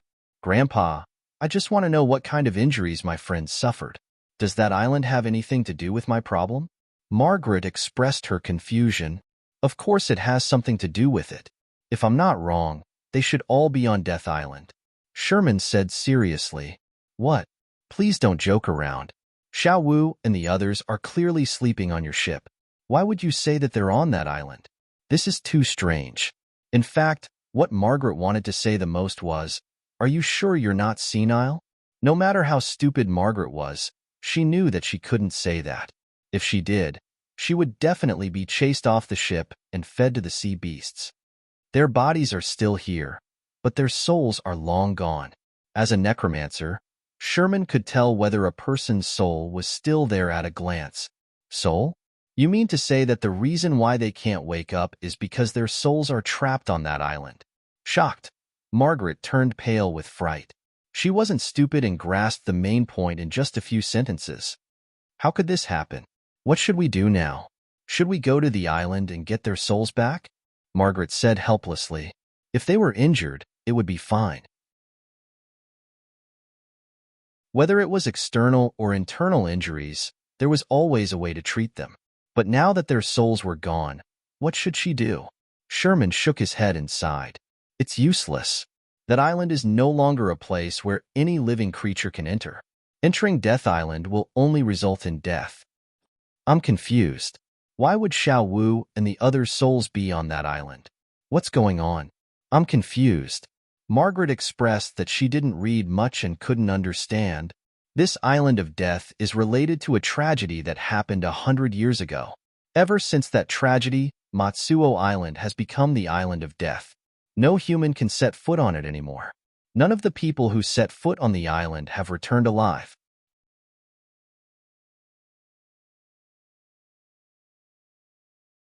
Chapter 317. This island of death is related to a tragedy that happened 100 years ago. He sighed deeply as he recalled the tragedy that shook the entire ocean world. Ever since that tragedy, Matsuo Island has become the island of death. No human can set foot on it anymore. No one who sets foot on the island can come back alive. No one can come back alive? Margaret's heart skipped a beat.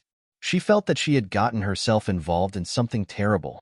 Grandpa, can you just tell me if Xiao Wu and the others can be saved? I don't understand what you're saying, Margaret said helplessly. She just wanted to know if Feng Wu and the others could be saved. In the end, the old man gave her a bunch of words that she couldn't understand. Margaret was speechless. Sherman saw her anxiety and said, "They can't be saved. No one can save them. The only one who can save them is themselves." Grandpa, can you not make it sound so profound? I'm not good at studying since I was young. I've never passed cultural classes. Sherman was speechless. Sherman coughed lightly. He was having a headache because of this girl. Which family did this girl come from? Why was she so annoying? To put it simply, their souls are trapped on the island. If they want to leave the island, they can only rely on their own strength. Outsiders can't help them. Sherman didn't want to waste time with her and went straight to the point.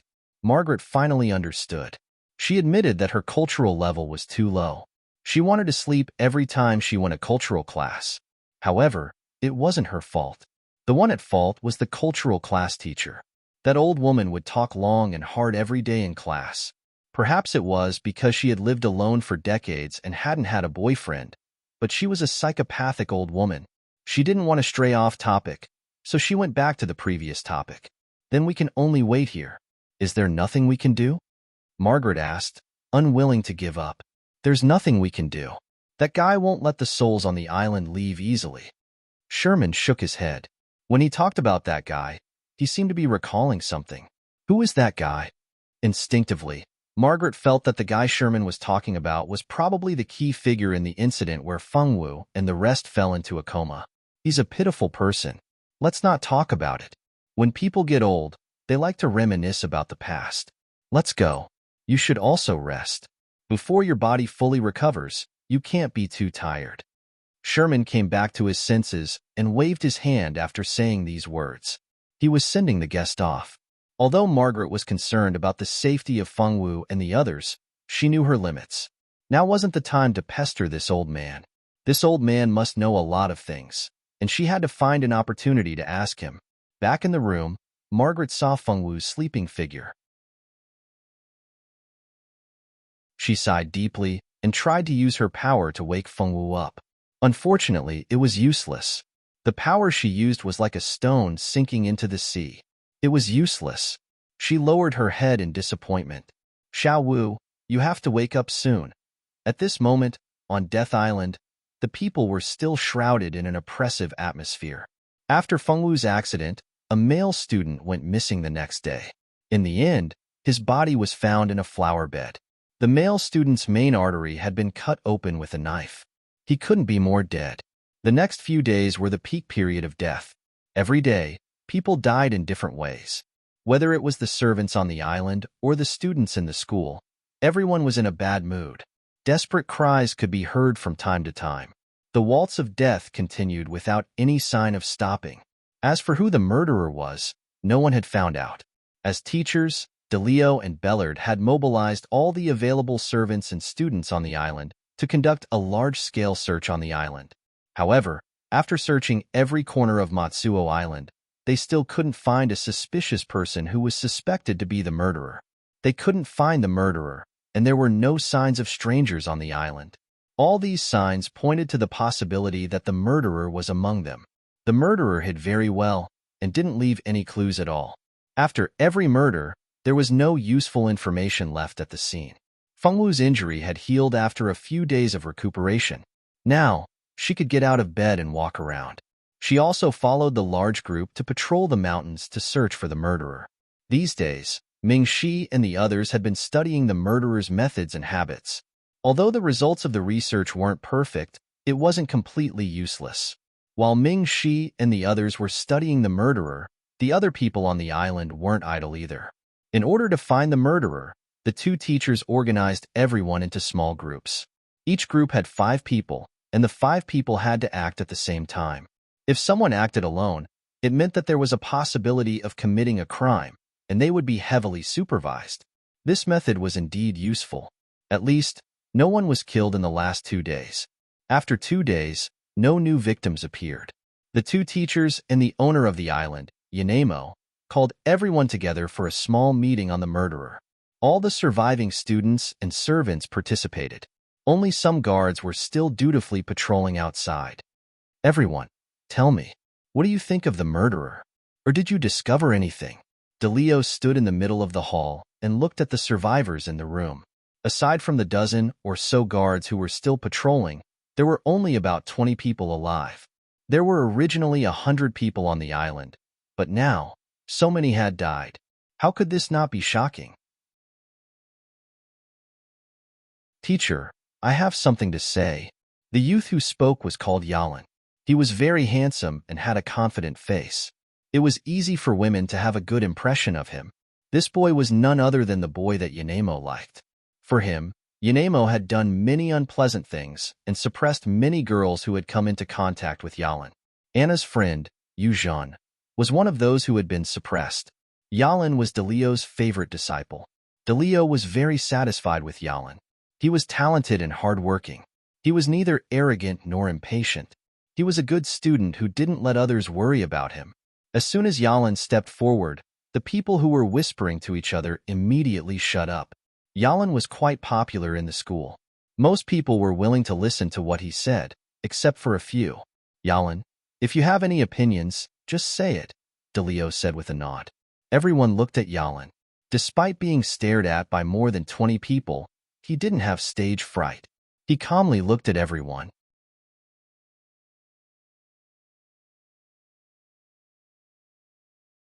Chapter 318. Yanemo looked at Yalan with a hint of crazed infatuation. This was the man she loved. He was so outstanding. He was the only man in the world who was compatible with her. Teacher and everyone. I don't know if you've noticed, but all the students who died had a certain pattern to their deaths, Yalan said. Pattern? Did you discover something, Yalan? Bellard said with some surprise. Yalan nodded. Teacher and everyone, take a look at these paintings. A stack of paper appeared in Yalan's hand. Everyone knew that Yalan was interested in painting, so no one was surprised that he could take out a stack of paper. The papers were spread out neatly on the table. The paintings were of how everyone looked when they died. Yes, the paintings were of the people who had died. Their appearances at that time were very lifelike. Even the furnishings of the rooms, the outdoor environment, and the wounds on their bodies were all very lifelike. They were exactly the same. Ming-Shi, who had been forced to become a guard, wasn't here. He couldn't see these realistic paintings, but the fake Ajur girl who stayed behind to serve him could see them clearly. Mo Gue, who was now a skinny primary school student, also saw the paintings. He was very impressed by the youth called Yalan. He couldn't help but admire him for being able to draw so well. Riot, who was disguised as a manservant, was also standing outside the crowd. He had become a middle-aged manservant and could only wait in the outer circle. He couldn't go forward. This made Riot very sullen. He also wanted to take a look. What do you mean by taking out these paintings? Dryo asked. The others also looked at Yalan in confusion. Could there be some important discovery in these paintings? Everyone, please take a look. I've marked the time of death and the manner of death on these paintings. Didn't you discover anything from these paintings? Yalan said. Discover what? Could there really be something important hidden in these paintings? Everyone began to study the paintings with all their might, hoping to find something useful from them. However, they couldn't. Apart from the fact that they all died very tragically and most of them died with their eyes open, there was nothing special about them. Seeing that they didn't discover anything, Yalan didn't keep them in suspense. He sorted the paintings into 5 categories. Now look again. Can you see anything? Yalan said again. What's the difference? Most people didn't understand, but the 2 teachers' eyes widened as if they had seen something unbelievable. Why didn't I think of that? So that's how it is. That's how it is. Dryo slapped his head and said with a vexed expression, Me too. In the end, we still need a student to remind us. The 2 of us have really lost face this time. Bellard smiled bitterly. They were teachers, but they didn't know as much as their students. It was really a dereliction of duty. Teacher, what did you discover? The students asked. Fengwu mixed in with the students and carefully looked at the painting that was divided into 5 parts. The more she looked at it, the stranger she felt. These are metal, wood, water, fire, and earth. Fengwu understood what these words were trying to say. Metal, wood, water, fire, earth? Duh. It's really like that. The people on this stack of paintings all died of gold. This one died of earth, and this one died of water. There are also people who died of fire and earth. After being reminded by Fengwu, everyone also realized. They hadn't noticed it before, but now that they thought about it, weren't those people who had died like this? They all died of these 5 methods. Jin, you're so smart. You can even see that. Why can't I see it? And grabbed Fengwu's sleeve, admiring her good friend's cleverness. However, Yunemo's expression was a little ugly, and her gaze was a little unfriendly. Humph, you just want to get Yalan's attention. You little bastard. That's right. Just as Jin said, these people all died of metal, wood, water, fire, and earth. If the murderer just wanted to kill, there was no need for him to do so. I suspect that he's probably performing some kind of evil ritual, Yalan said seriously as he looked at everyone. Evil ritual? The 2 teachers also thought of this. Yes, if the murderer just wanted to kill, there was really no need to do so many tricks. And I also discovered something else, Yalan said. When he saw that everyone's gaze had shifted to him, he continued. I discovered that the murderer who killed so many people on the island wasn't very strong. How did you discover this? Yunemo couldn't help but ask. Does everyone remember the day that Student Jin was attacked? That day, Student Jin said that she was taking a bath in the water and suddenly felt very sleepy. When she was attacked, she couldn't summon any strength in her body. I thought it was very strange at the time, so I returned to the scene to check again. Sure enough, I found some clues. What did you discover? Everyone was curious. I discovered that there was a kind of night substance on the ground. If I hadn't gone there early, the liquid would have probably disappeared. You're saying that someone drugged Jin, and that's why she felt weak in her limbs. These students weren't stupid, and they quickly grasped the main point. Yes, that's exactly what I meant. I extracted some of the liquid's composition and discovered that it was a kind of medicinal liquid extracted from herbs. As long as this medicinal liquid is exposed to the air and inhaled into a person's body, the person will lose all strength in their body. Then, they will gradually lose consciousness and be at the mercy of others. She really was drugged. Everyone exclaimed. They didn't expect that someone would actually drug Jin. They originally thought that Jin was too frightened and became an ordinary person after losing her strength. Moreover, she was a girl and didn't have much strength, so she couldn't resist. It turned out that this was the truth. That's why I said that the murderer wasn't very strong. He might not even have much strength. If that person really had the strength to control others from afar, why would he need to drug Jin before committing the murder?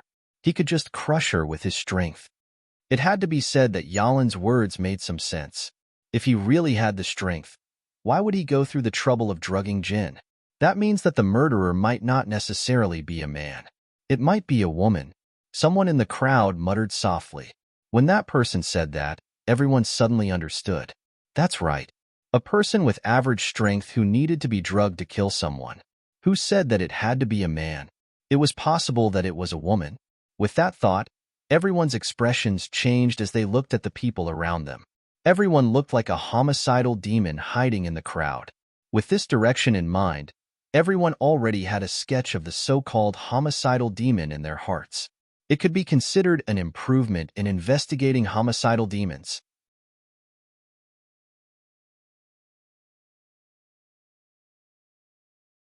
Chapter 319.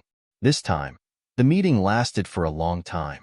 Everyone discussed for a full 2 hours before returning to their rooms to rest. When Fengwu returned to her room, Ming Shi, Ajur, and the others quickly rushed over. The meeting outside was over, but they still had to continue. That's right. What that Yalin guy said makes sense. Ajur shared Yalin's reasoning with him. It does make some sense, but it's not entirely correct, Ming Shi said after a moment of thought. Is there a problem with his reasoning? Riot, who had turned into a middle-aged servant, looked at Ming Shi in confusion. Imogue and Fengwu sat on stools and looked at Ming Shi. The ones with the best brains among them were undoubtedly Ming Shi and Ajur. Ming Shi was a deep thinker, while Ajur was more straightforward. If there was one person who could see through the plans of a mastermind, it was undoubtedly Ming Shi. Senior, tell us, did you discover something? Imogue asked impatiently. I did discover something. Ming Shi nodded with a smile. Although his face was plain and unremarkable, his aura that couldn't be ignored hadn't changed in the slightest. Yalin said that the mastermind wasn't strong, but I don't think so. Has anyone thought of the question? Why is Xiaowu the only one alive after so many people were killed? Why? The group of curious people blinked. I don't believe that he let Fengwu live because of a miscalculation. He's killed so many people without making a single mistake. With such precise calculations, Fengwu is still alive. That can only mean one thing. He intentionally let Fengwu live. But why? He killed so many people, but spared Fengwu's life. Could it be that the mastermind has something to do with Xiaowu's identity? Is that why he couldn't bear to kill her?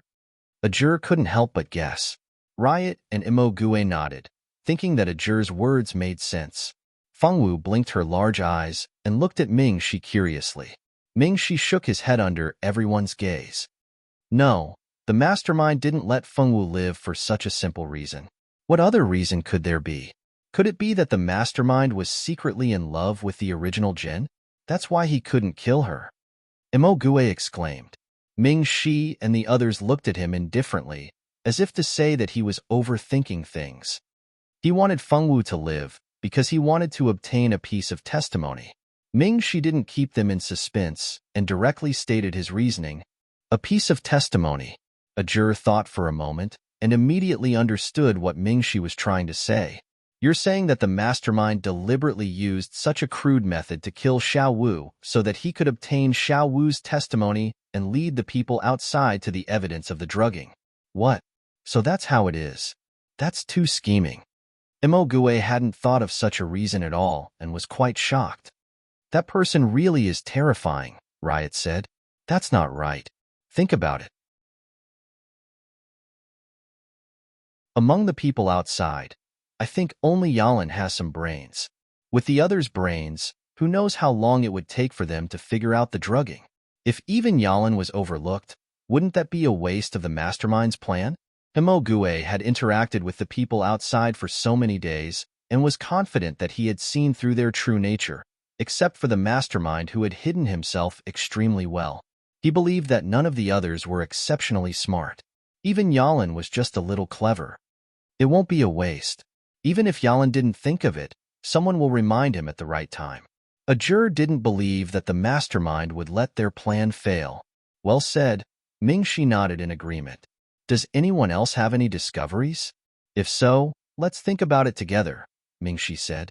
Imogue and Riot exchanged glances and shook their heads in embarrassment. They had already tried their best, but they hadn't discovered anything amiss. The castle was so big, and they didn't have the ability to do anything. It was easy to imagine how difficult it would be to find clues left behind by the mastermind in such a large castle. They couldn't ask others for help.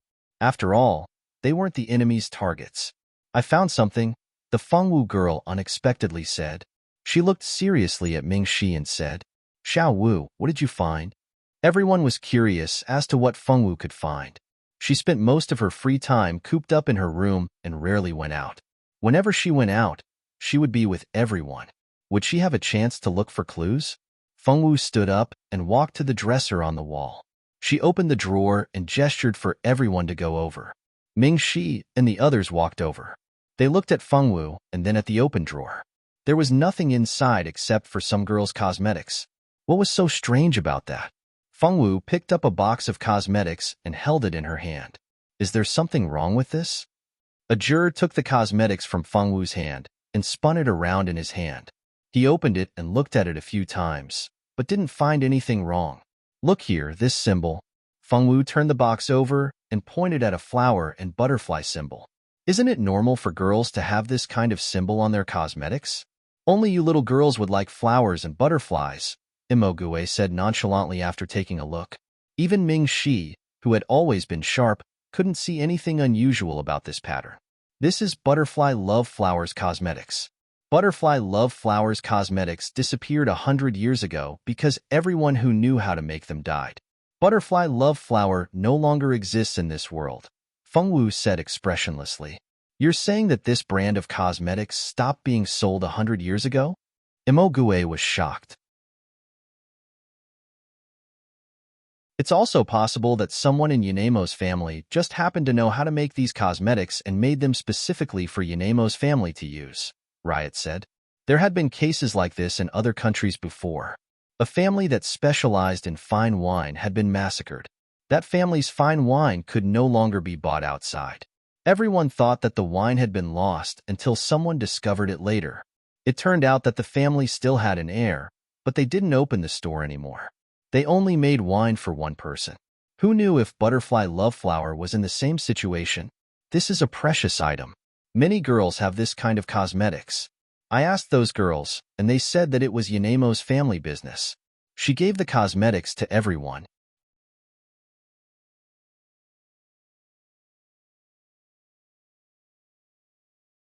Chapter 320. Yanemo was the girl with the highest status in the class. Not only was her family rich and powerful, but she was also very generous. As long as you didn't get in her way, you would be happy for a few months if she gave you a little.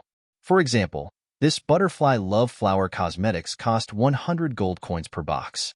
Commoners couldn't afford it at all, but Yanemo often gave it away.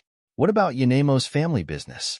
They found the successor of the Butterfly Love Flower, so it's not strange that they can do this business. A juror leaned closer and sniffed.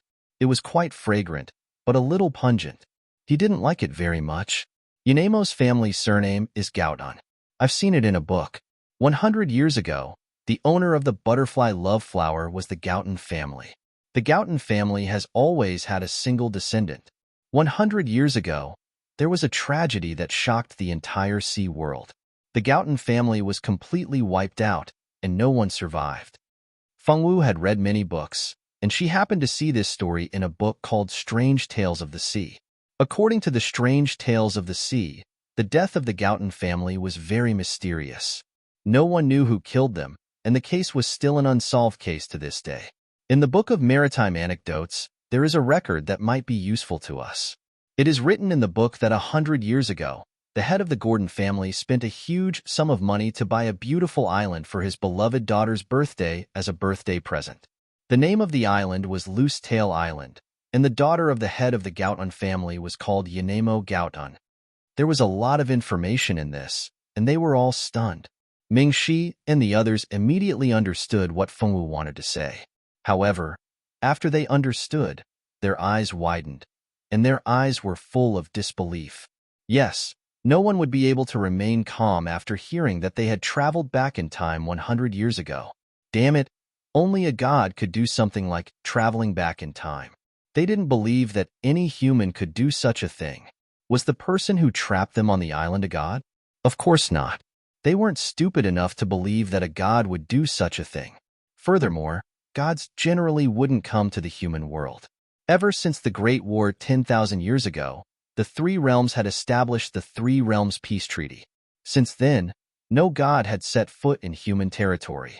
On the other hand, there were some evil monsters who snuck into the human world to do evil for their own selfish reasons. Many of them were caught by the Star Hall. Is this really 100 years ago? Have we returned to the past? Emogue couldn't believe his own words. Impossible, Riot said. Aside from the god of time, who controls time, even a god cannot reverse time. This was too unbelievable. Any rational human being would not believe it.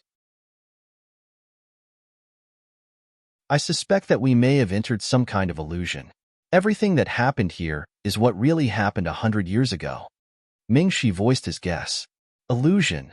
Emogue and Riot were shocked. Why hadn't they thought of that? If it was an illusion, then everything made sense. I knew something was wrong a long time ago. I can't even open the seal. There shouldn't be any power in the world that can restrict the 4 god seals. But after coming here, my connection to the seal seems to have completely disappeared. Ajur knew something was wrong. The feeling of not being able to use any of his power was terrible. It made him want to scratch the wall. It's the same for me. After coming here, I can't hear the sounds of flowers, trees, or even small animals, Fengwu said weakly. It's the same for me.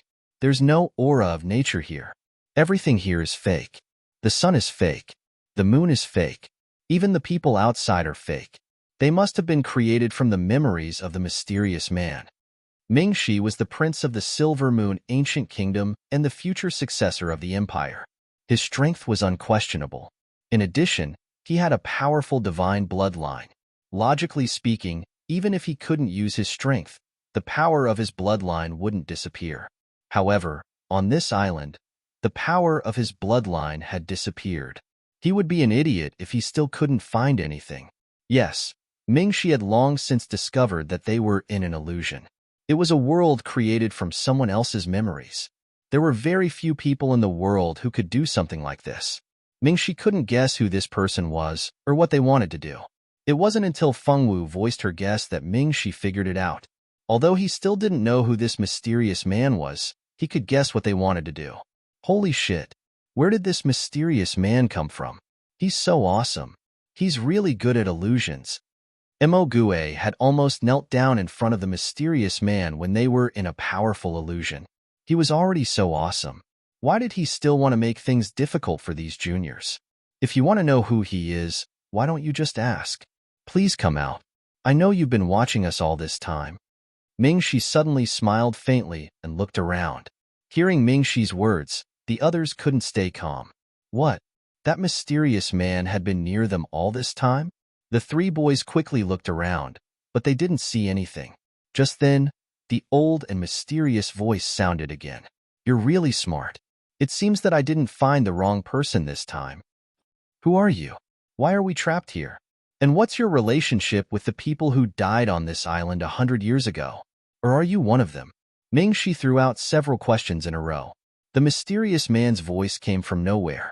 It was as if he was really talking in their ears, making them unable to locate him. What a smart young man. I believe you won't let me down. Go and find out the truth. Only when you find the truth can you leave this place. The voice sounded again. Not we, it's us. Mingxi's smile was still as refreshing as a spring breeze. Even though he was in a different body, his stunningly beautiful face could no longer be seen. It was still breathtaking. The mysterious man was stunned. He hadn't expected this young man to think so much. I really didn't misjudge you. Since you've already seen through it, I won't hide it from you. There's something hidden on this island. If you find it, all of us can leave this place. If you can't find it, you'll stay in this illusion forever, never to return to your original world. After saying this, the mysterious man disappeared again without a trace. No matter how Ajur and the others shouted, no one responded. No need to shout. He's gone. Mingxi walked to the table and poured himself a glass of water.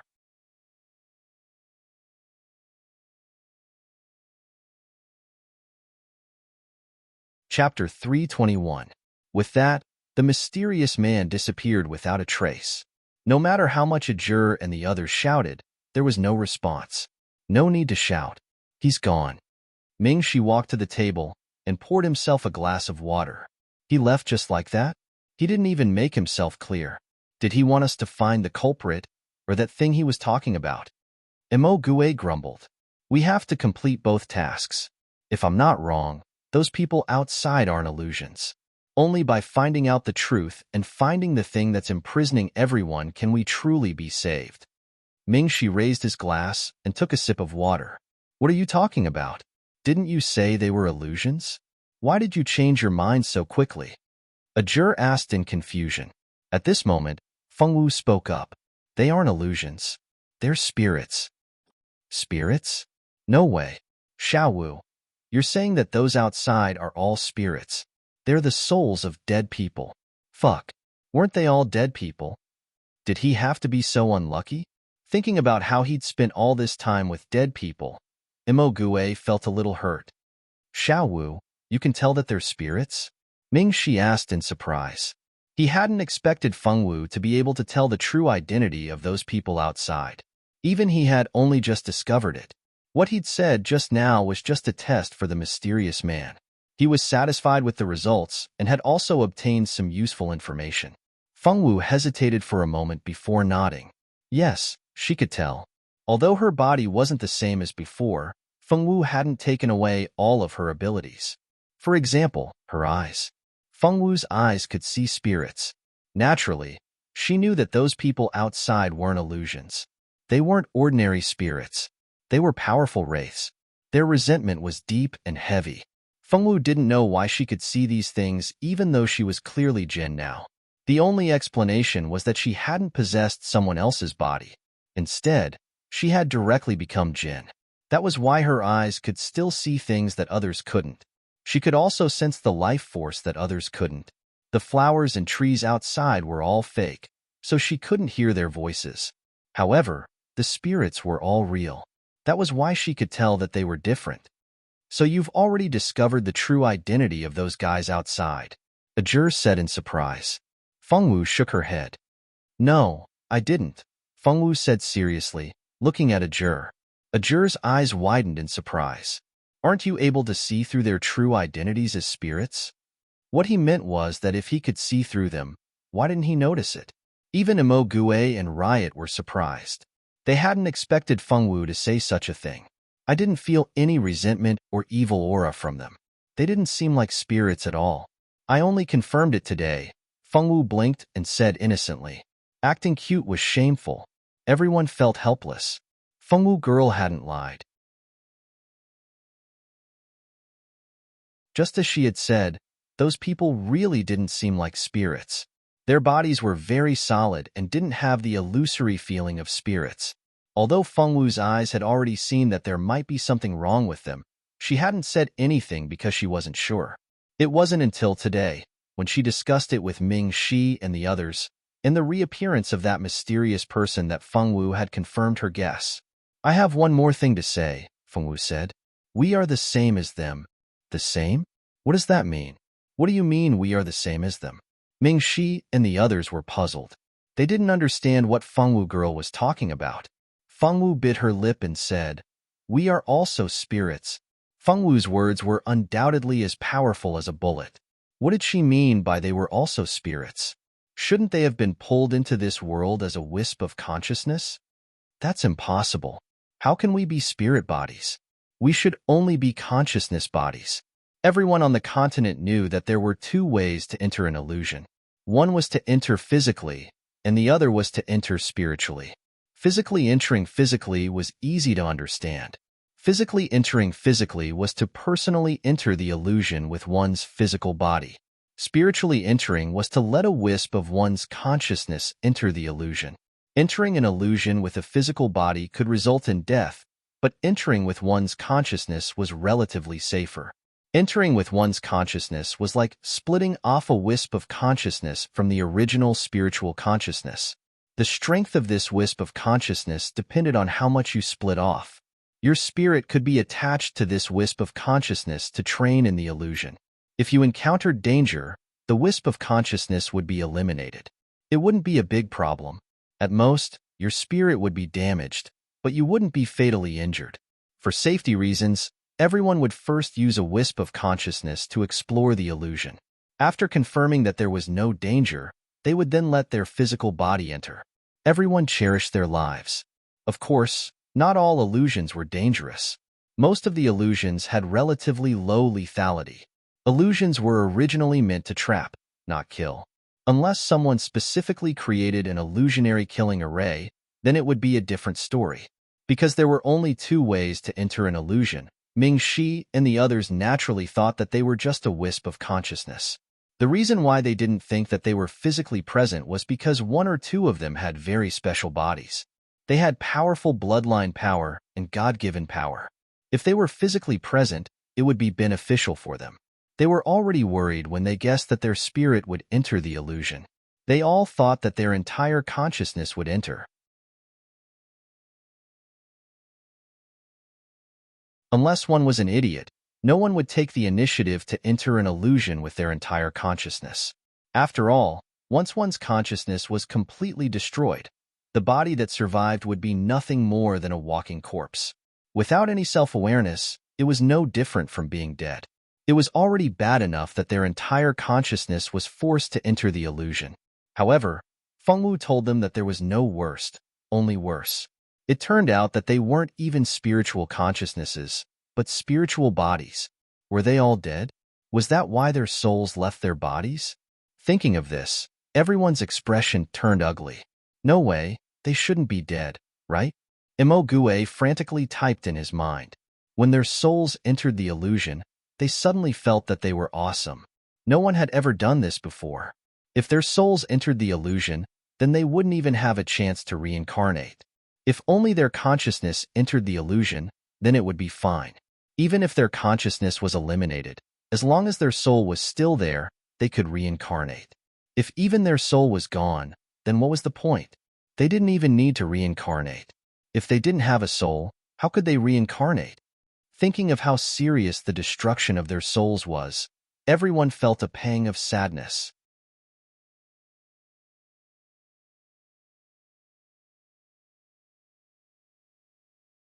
Chapter 322. If it was only the consciousness that entered the body, it would be fine. Even if the consciousness was destroyed, as long as the soul was still there, the soul could be reincarnated. But if the soul was gone, then what was the use of reincarnation? If you don't even have a soul, then what's the point of reincarnating? Thinking of the severity of the soul being destroyed, everyone felt a pang of sadness in their balls. That is to say, as long as we die, we will disappear from the world forever. This was really a pain in the ass. Even Ming-Shi, who had always been calm, took a deep breath. If the consciousness was destroyed, with the means of the Silver Moon Ancient Kingdom, there were many ways to recondense the consciousness. But what about the soul? Even the Silver Moon Ancient Kingdom, one of the 4 great empires, could not recondense the soul.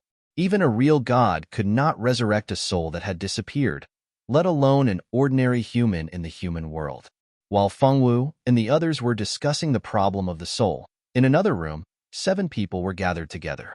These 7 people were none other than Diliana, Boss Hart, and the others. Hart was lucky and had been living well all this time. The 2 captains of the Expeditionary Mercenary Corps were also alive and well, and the guard named Ali was also alive. Diliana, on the other hand, had only been able to contact Mia so far. The other 2 guards were most likely dead. The 2 of them had not been able to find them. In addition to the 6 of them, there was also one of the 5 people who had never interacted with Hart and the others. This person was an old magician whose strength had reached the level of a magister. It could be said that he was a real expert. If not for his magic being sealed, this old magician would not have joined forces with a group of juniors. Miss Diliana, I wonder if you have found anything? Hart was now a young gardener who was responsible for trimming the flowers and plants. Not really. Diliana smiled bitterly. The 7 of them had gradually gathered together. All of them were trying to find the murderer, but the murderer was too hidden and they had all lost their abilities. So for so long, they had not found any useful clues. Diliana had now become a beautiful schoolgirl who loved to flatter Yanemo. Over the past few days, in order to play this role well, Diliana felt that her moral integrity had been broken. It seems like we have to find Miss Fengwu and the others as soon as possible. The more people there are, the easier it is. Perhaps they have already found some useful clues. Ali said. The remaining people all agreed with this idea. There were only 7 of them, and the others were either dead or had not been found. Right now, it was obvious that the 7 of them could not find anything useful. Since that was the case, they could only look for the others to see if they could find any useful clues.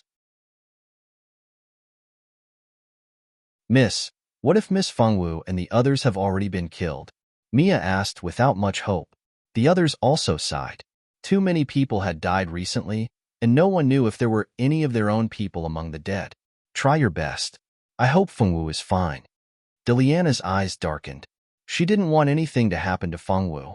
I think that while looking for Miss Fengwu and the others, we should continue to investigate this murderer. Expedition Mercenary Group's deputy leader, Megan, said, That's right.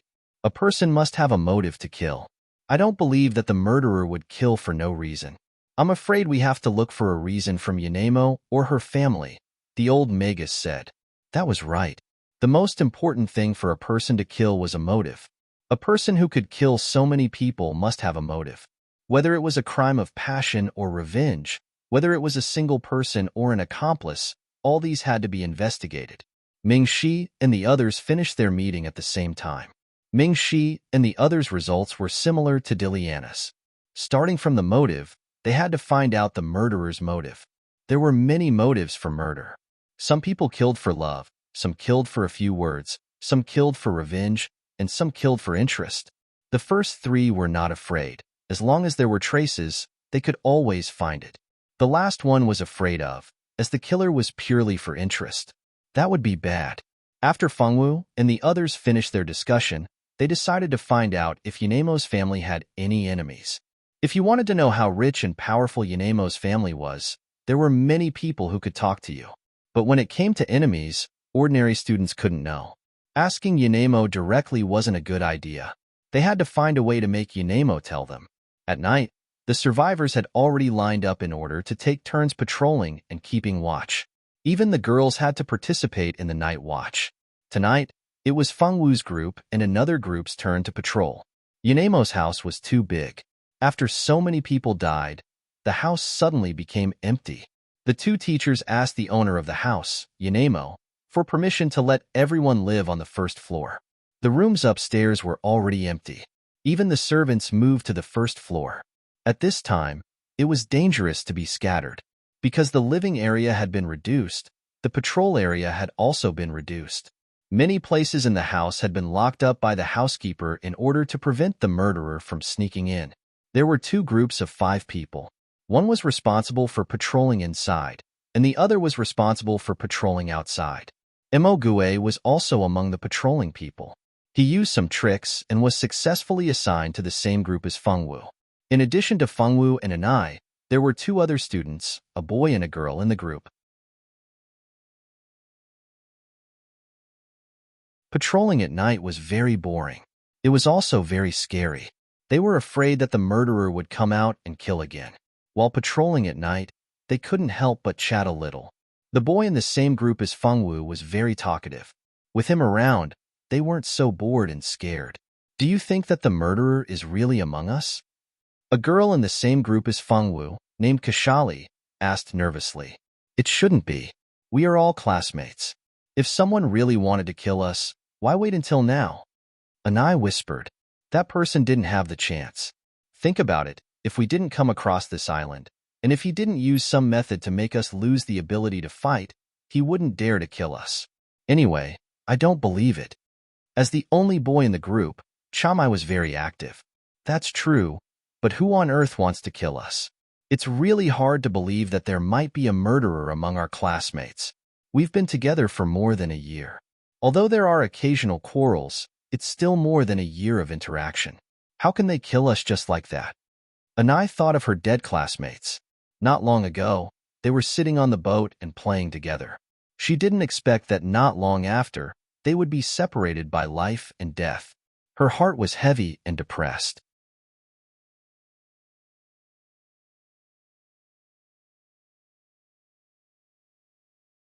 Chapter 323. Anai thought of her dead classmates. Not long ago, they were still playing together on the boat. She didn't expect that they would be separated by life and death so soon. Her heart was heavy and depressed. Do you think that the person who wants to kill us could be Yanemo's family's enemy? Imogue's current identity was a little boy who didn't have much of a presence in the class.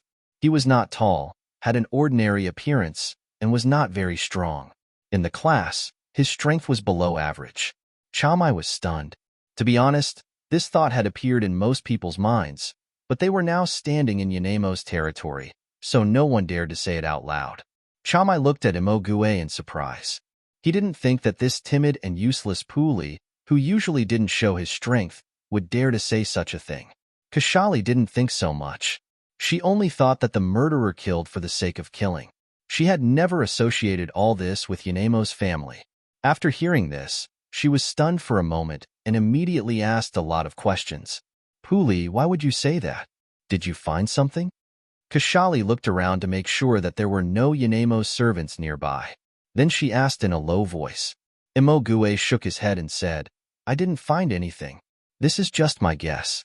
Think about it. We were all fine before we came to this island. But after we came here, there were suddenly murders one after another.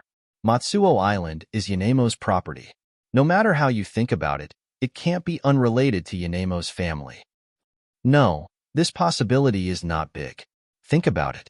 If this person was really after Yanemo's family, why didn't he directly kill Yanemo, but chose to kill people who had nothing to do with her? Anai couldn't help but ask in a low voice. Fengwu, on the other hand, stood behind the crowd and listened quietly. She had no intention of interrupting. That's right. Don't talk nonsense if you don't know.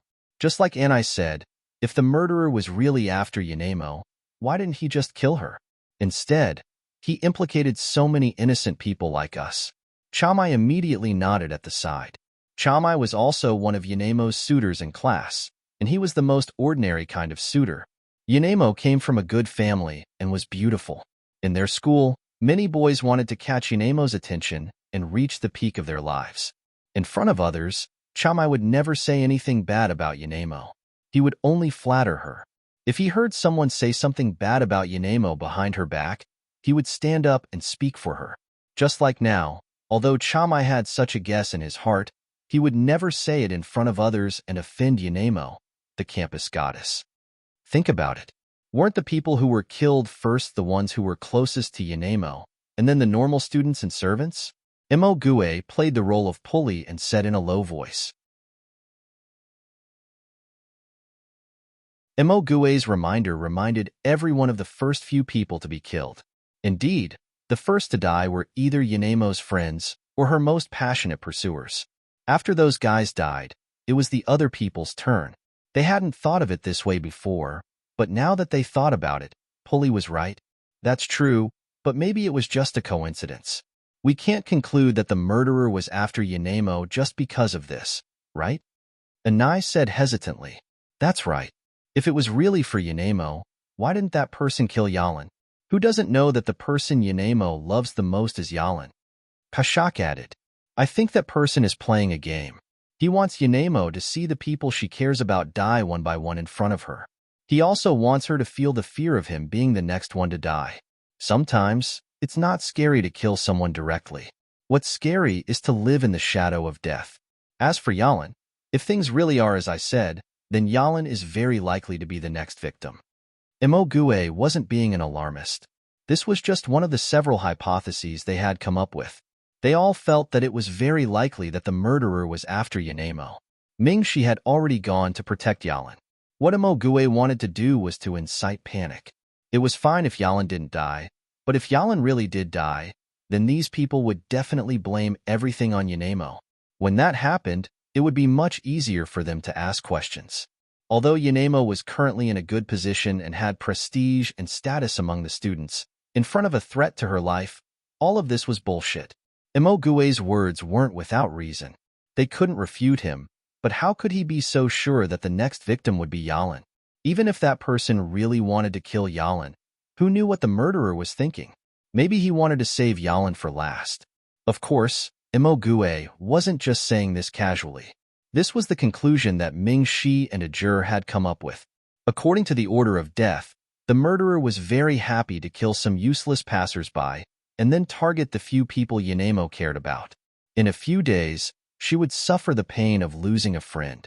The people who died a few days ago were ordinary students and servants who had nothing to do with Yanemo. In a day or two at most, the murderer would make his move again. However, most of Yanemo's friends were already dead. It was impossible for her to suffer the pain of losing a friend. However, the pain of losing a husband seemed even more unbearable, especially for a girl like Yanemo who valued love above all else. For her, the deaths of a few friends would make her sad, but if it was her lover who died, then she would be in so much pain that she would rather die. Imogue's plan was going smoothly. He had already planted a seed in the hearts of Chamai and the others. As time passed, this seed would slowly germinate and grow. When the time came, there would be a good show to watch on Yanemo's side. Although it wasn't good to set someone up like this, Imogue couldn't care less. In order to leave this place alive, they had to take the risk no matter what. The next day, Fengwu and the others welcomed a piece of good news. They finally got in touch with Diliana and the others. There were 7 people on Diliana's side. This was good news. The saying "many hands make light work" was more in line with their current situation. As long as they worked together, they wouldn't have to worry about not being able to get out. Diliana had long suspected the identity of the Fengwu girl, but she hadn't had a chance to test it out. It wasn't until last night that Diliana took the initiative to look for Fengwu and called her by her real name that they were able to meet up. There were more than 10 people on both sides. Now, there were less than 30 people alive. Excluding outsiders like them, there were less than 20 people outside.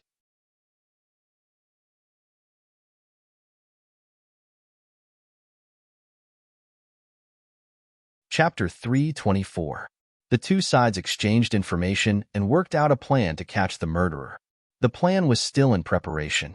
However, a rumor spread among the students, indicating that the murderer was targeting Yanemo's family, and that those who were on good terms with Yanemo were on the murderer's must-kill list.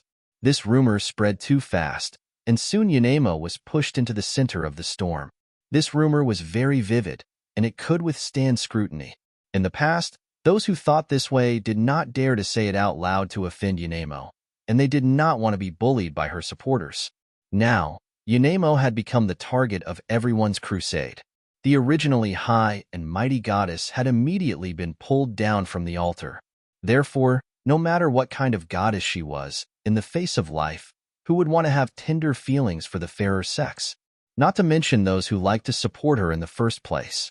No matter how big the benefits were, it was not more important than life. In the face of life and benefits, everyone would know how to choose. It's all your fault. If you hadn't brought us to this island, so many of our classmates wouldn't have died. That's right. If you didn't like to pretend, we wouldn't have fallen into this situation. It's just a birthday. What's so great about it? Who hasn't celebrated before? Why do you have to go through so much trouble? Why did you call us all here? Isn't it just to show off your newly obtained island? This is great. Because of your showing off, so many of our classmates are dead. I don't know who she offended. Why did she make us suffer? I didn't do anything bad. Some of the female students were already crying as they spoke.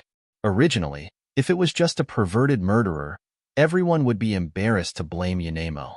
However, if the murderer was targeting Yanemo, they were just tools to scare Yanemo. They believed that everyone would feel wronged and resentful. How can you do this? My miss is just being kind. Weren't you all very happy when you came? Yanemo's personal little maid glared at everyone unhappily. If I had known that she had offended a murderer, I wouldn't have come no matter how many benefits she offered me. That's right. I regret it so much. And those dead students, if they knew the truth, I don't know how much they would regret it. In the hall, a group of students were arguing fiercely. Ever since Yanemo was asked to come out, they had been arguing. Yanemo thought of herself as a noble girl with a noble bloodline. She did not want to quarrel with this group of students that she looked down upon. At the same time, her heart was filled with hatred. She didn't know who had spread these rumors. They better not be caught by her. If she found out who had spread these rumors, she would definitely make that person suffer a fate worse than death. Even if that murderous demon didn't kill him, she, Yanemo, would get someone to kill that bastard who ruined her reputation. Emogue, he rubbed his nose. Who was scolding him? No matter what Yanemo thought in her heart, she was now hated by everyone. Her classmates, who were originally flattering her, now looked at her as if she had killed their father. Fortunately, the two teachers came forward and drove everyone back to their rooms, so this matter didn't get out of hand. Originally, the two teachers wanted to ask Yanemo alone. If this matter was really done by Yanemo's family's enemy, knowing a little about that enemy would be very helpful for them to speculate about the murderer. However, this young miss didn't cooperate. After everyone left, Yanemo said directly, "I know what you want to ask. I only have one answer. My family is a serious business, and we never make enemies outside for no reason. So it's impossible that the murderer is my family's enemy." After saying that, she didn't wait for the two teachers to respond. She turned around and went back to her room angrily. The little maid chased after her and called her young miss, but she didn't even look back. Dryo and Bellard smiled bitterly at each other. This child was still throwing a tantrum at a time like this. Couldn't she think about it carefully? Although the two teachers really wanted to find the murderer who had harmed so many people, they couldn't force their student. They could only watch as Yanemo left. Yanemo's life wasn't easy. The other person who wasn't doing well was Yalan. He was now very afraid that he would become the next target like the rumors said. From that day onwards, he didn't go anywhere except out of his room to eat. He locked himself in his room all the time. Even if someone came to find him, he wouldn't open the door.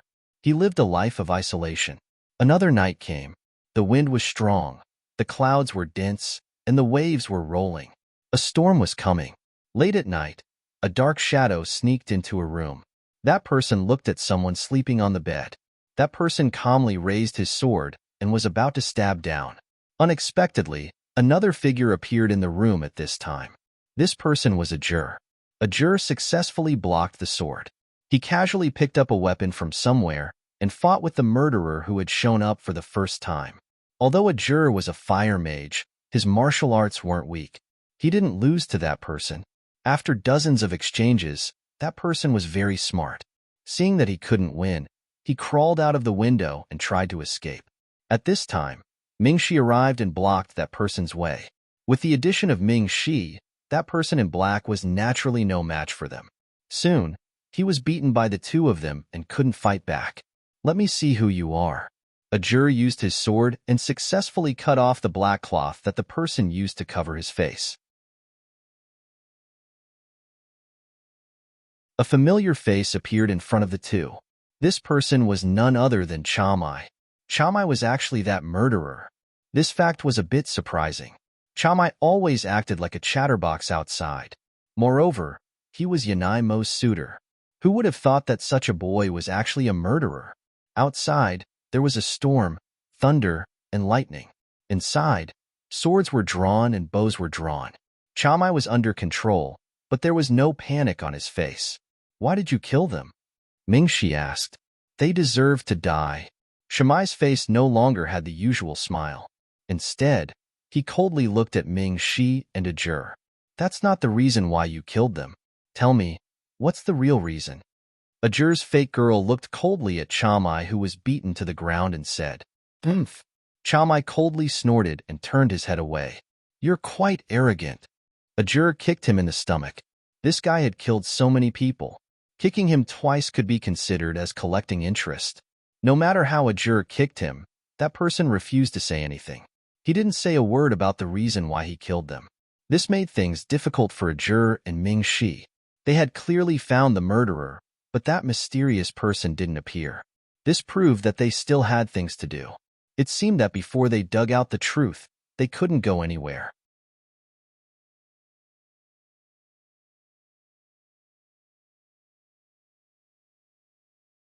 Chapter 325. No matter how hard a juror kicked him, the man refused to say anything. He didn't say a word about why he had killed those people. This made things difficult for a juror and Ming Shi. They had already found the murderer, but that mysterious person hadn't appeared. This proved that they still had things to do. It looked like they couldn't go anywhere until they uncovered the truth. Just as the two of them were frowning, Yalan, who had been drugged and had now fainted, woke up. Yalan was a smart young man. When he realized that he might be the next target, he had taken a type of medicine in advance. This medicine could help him resist the effects of the drug. Although he still fell asleep in the end, he was able to wake up in the shortest time possible. When he woke up, Chamai had just been captured. When Ming Shi asked him the question, he guessed that Chamai was the murderer who had killed so many people. Chamai, it's actually you. Why did you do this? If Ming Shi and a juror couldn't figure it out, Yalan couldn't figure out why Chamai had killed those people. Do you want me to remind you? Half a year ago, on Matsuo Island. Chamai sneered, his eyes full of hatred. Yalan was stunned. You're a resident of Matsuo Island? He didn't expect Chamai to be a native of Matsuo Island. You've already guessed it, right? All of you will die. All of you will die under the curse of the gods. Those who dare to touch our clan's treasures will all die under the will of the gods. After saying those words, Chamai actually took poison and committed suicide. He died just like that in front of the three of them. Chamai was dead, but the illusion was still going on. This meant that they still couldn't leave. Tell us, what did Chamai mean by what he said just now? Ming Shi asked. Obviously, the truth was more complicated than they had guessed. Chamai's words contained a lot of information, and they couldn't understand the deeper meaning behind them. However, Yalan was the only one who knew. Didn't they see how pale his face was? It looked like there was a big secret hidden here. I don't know what he's talking about. I'm going to inform the teacher to deal with Chamai's body. It was obvious that he didn't want to say anything more, so he found an excuse to leave. A juror stopped him. You'd better tell me. If you don't want to die, it's best to work with the big families. You may have escaped this time, but you might not be so lucky next time. Yalan took 2 steps back. The murderer, Chamai, is already dead. There's no next time. A juror looked at him as if he was an idiot. You really think so? Who told you that Chamai committed the crime alone? What if he had an accomplice? Think about it. If he didn't have an accomplice, how could he die so easily? Chamai's death was too straightforward. He did not beg for mercy, nor did he explain his motive for killing. He simply bit down on the poison in his mouth and died. When he died, his eyes were very calm. There was no unwillingness in his eyes. This was not logical. The only explanation was that he was not alone in the crime, but had other accomplices. He knew that the accomplice would help him finish what he had not done, so there was no unwillingness in his eyes. Instead, he was willing to die. Yalan was stunned for a moment, and his expression became even more unsightly. Tell me, what's going on? Ming Shi said. Yalan took a deep breath. He knew that if he did not tell the truth, these 2 guys would never let him go. Come and sit down.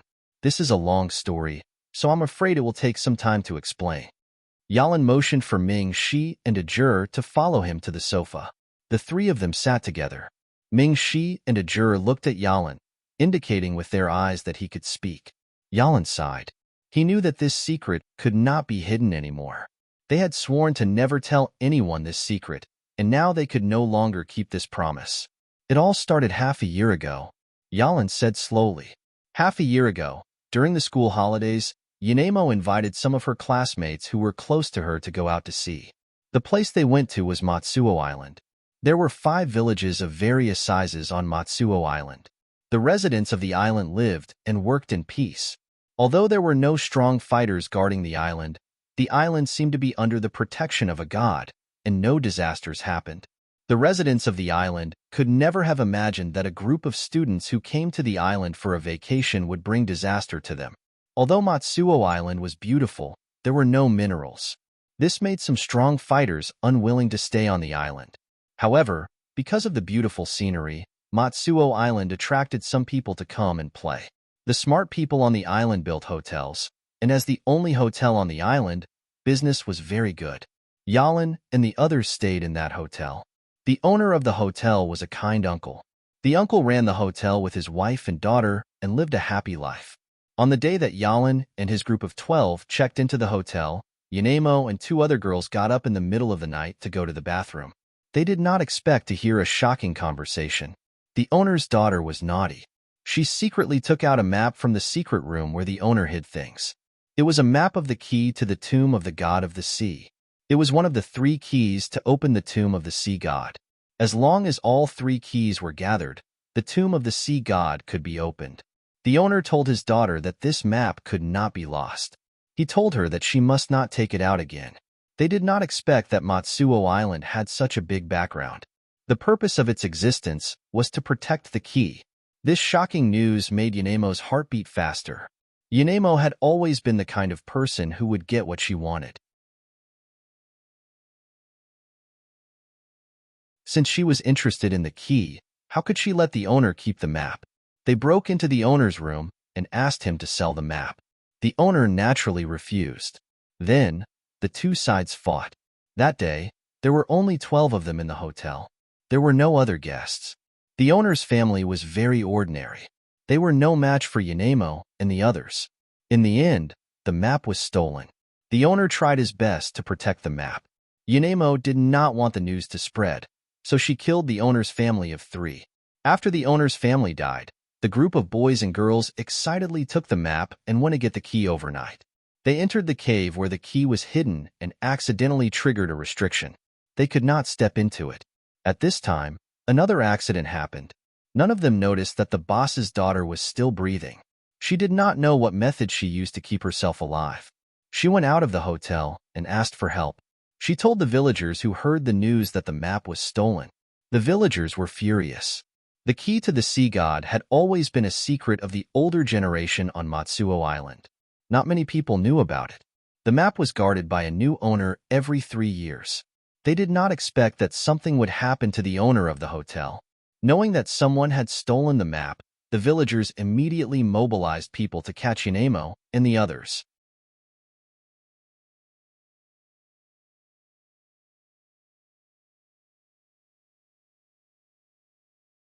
Chapter 326. The villagers were furious. The Neptune's key had always been a secret of the older generation on Matsuo Island. Not many people knew about it, and the map would be handed over to a trustworthy family every 3 years. They didn't expect that something would happen to the owner of the inn. The 5 villages joined forces and mobilized thousands of people to hunt down Yanemo and the others. As soon as Yanemo and the others left the cave, they were chased by the villagers and almost killed. Fortunately, Yanemo's father loved her very much and spent a lot of money to hire 2 experts to protect his daughter. One of the 2 experts was good at using poison, while the other was good at using swords. Neither of them were good people. When they found out that something had happened to Yanemo, the 2 killed most of the villagers and successfully escaped from the island with Yanemo and the others. After escaping from Matsuo Island, Yanemo and the others kept quiet about the map and the key to the tomb. Even Yanemo's parents didn't know the truth. In order to make it easier to enter the island and get the key, Yanemo acted like a spoiled child to her parents and asked for the island as a birthday present. With Yanemo's parents' power, wouldn't it be easy to get an unguarded island? Although they couldn't figure out why their daughter would want an island with no minerals except for the beautiful scenery, the couple still bought Matsuo Island for their beloved daughter. Yanemo bore a grudge against the villagers who had hunted her down before. She was also afraid that they would leak the news that there was a treasure on Loosetail Island, so she bribed a group of fugitives to carry out a bloodbath on the island. All the people on the island were killed by the people sent by Yanemo. Overnight, no one was left alive on the island. This time, Yanemo came to Matsuo Island to get the key and the map of the tomb with the key. With these 2 things, she could get the inheritance of the Neptune and squeeze into the ranks of the top experts. Since you came to get the treasure, why did you bring so many people? If you wanted to get the treasure, shouldn't you bring as few people as possible? Why did you bring so many people? Ajur didn't believe that Yanemo and the others would do such a stupid thing. The more people they brought, the higher the chance of being discovered. He believed that Yanemo wouldn't do such a stupid thing. Yalin looked at the 2 of them awkwardly. Could it be that you brought so many people here for a purpose?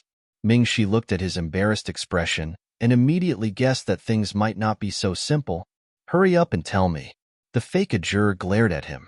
She hated this kind of person who didn't finish what he was saying the most. All right, I'll tell you. But please don't tell anyone else. If word of this gets out, I'm afraid we won't be able to live in peace. Yalan still gave in.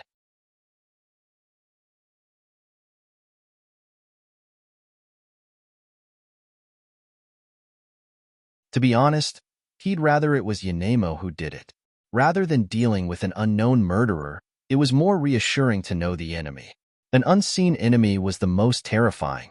Not only did they torment your consciousness, but they also tormented your heart. Only 2 of the 12 survived? It seemed that the murderer wanted to leave Yanemo until the end. As Yanemo's sweetheart, Yalan naturally wanted to die before Yanemo could experience the pain of losing a loved one. After asking all the questions that they wanted to know, Ajur and Ming-Shi helped to call the others in. After hearing that Chamai had assassinated Yalan, everyone was in an uproar. No one could associate a passionate and snobbish boy like Chamai with that murderous demon. Chamai's body was carried to the center of the hall. Everyone gathered in the hall. The reason why everyone was called in was mainly to observe everyone's expressions. There must be Chamai's accomplices among these people, but the number was still unknown. It's actually Chamai. I can't believe it. Isn't he Yanemo's admirer? Why would he do such a thing? Great, the murderer has been found. We don't have to be afraid anymore. This guy is too hateful. What kind of grudge do we have with him? Why would he do this to us? It's actually this guy. I knew that he wasn't a good person. That's right. This guy is too hateful. Why wasn't I the one who killed him? My 2 sisters died at his hands. He's simply inhuman. The survivors who were still alive discussed animatedly. Their eyes were full of hatred as they looked at Chamai. They wished that they could take his body and whip it. You're tuning in to the Romance Rendezvous YouTube channel. We're so grateful for your support, and don't forget to subscribe to join us on this incredible journey through captivating stories. Your generosity through donations truly makes a world of difference, as it's the primary source of revenue that allows me to expand and enhance this channel for you. Thank you from the bottom of my heart for being a part of this adventure.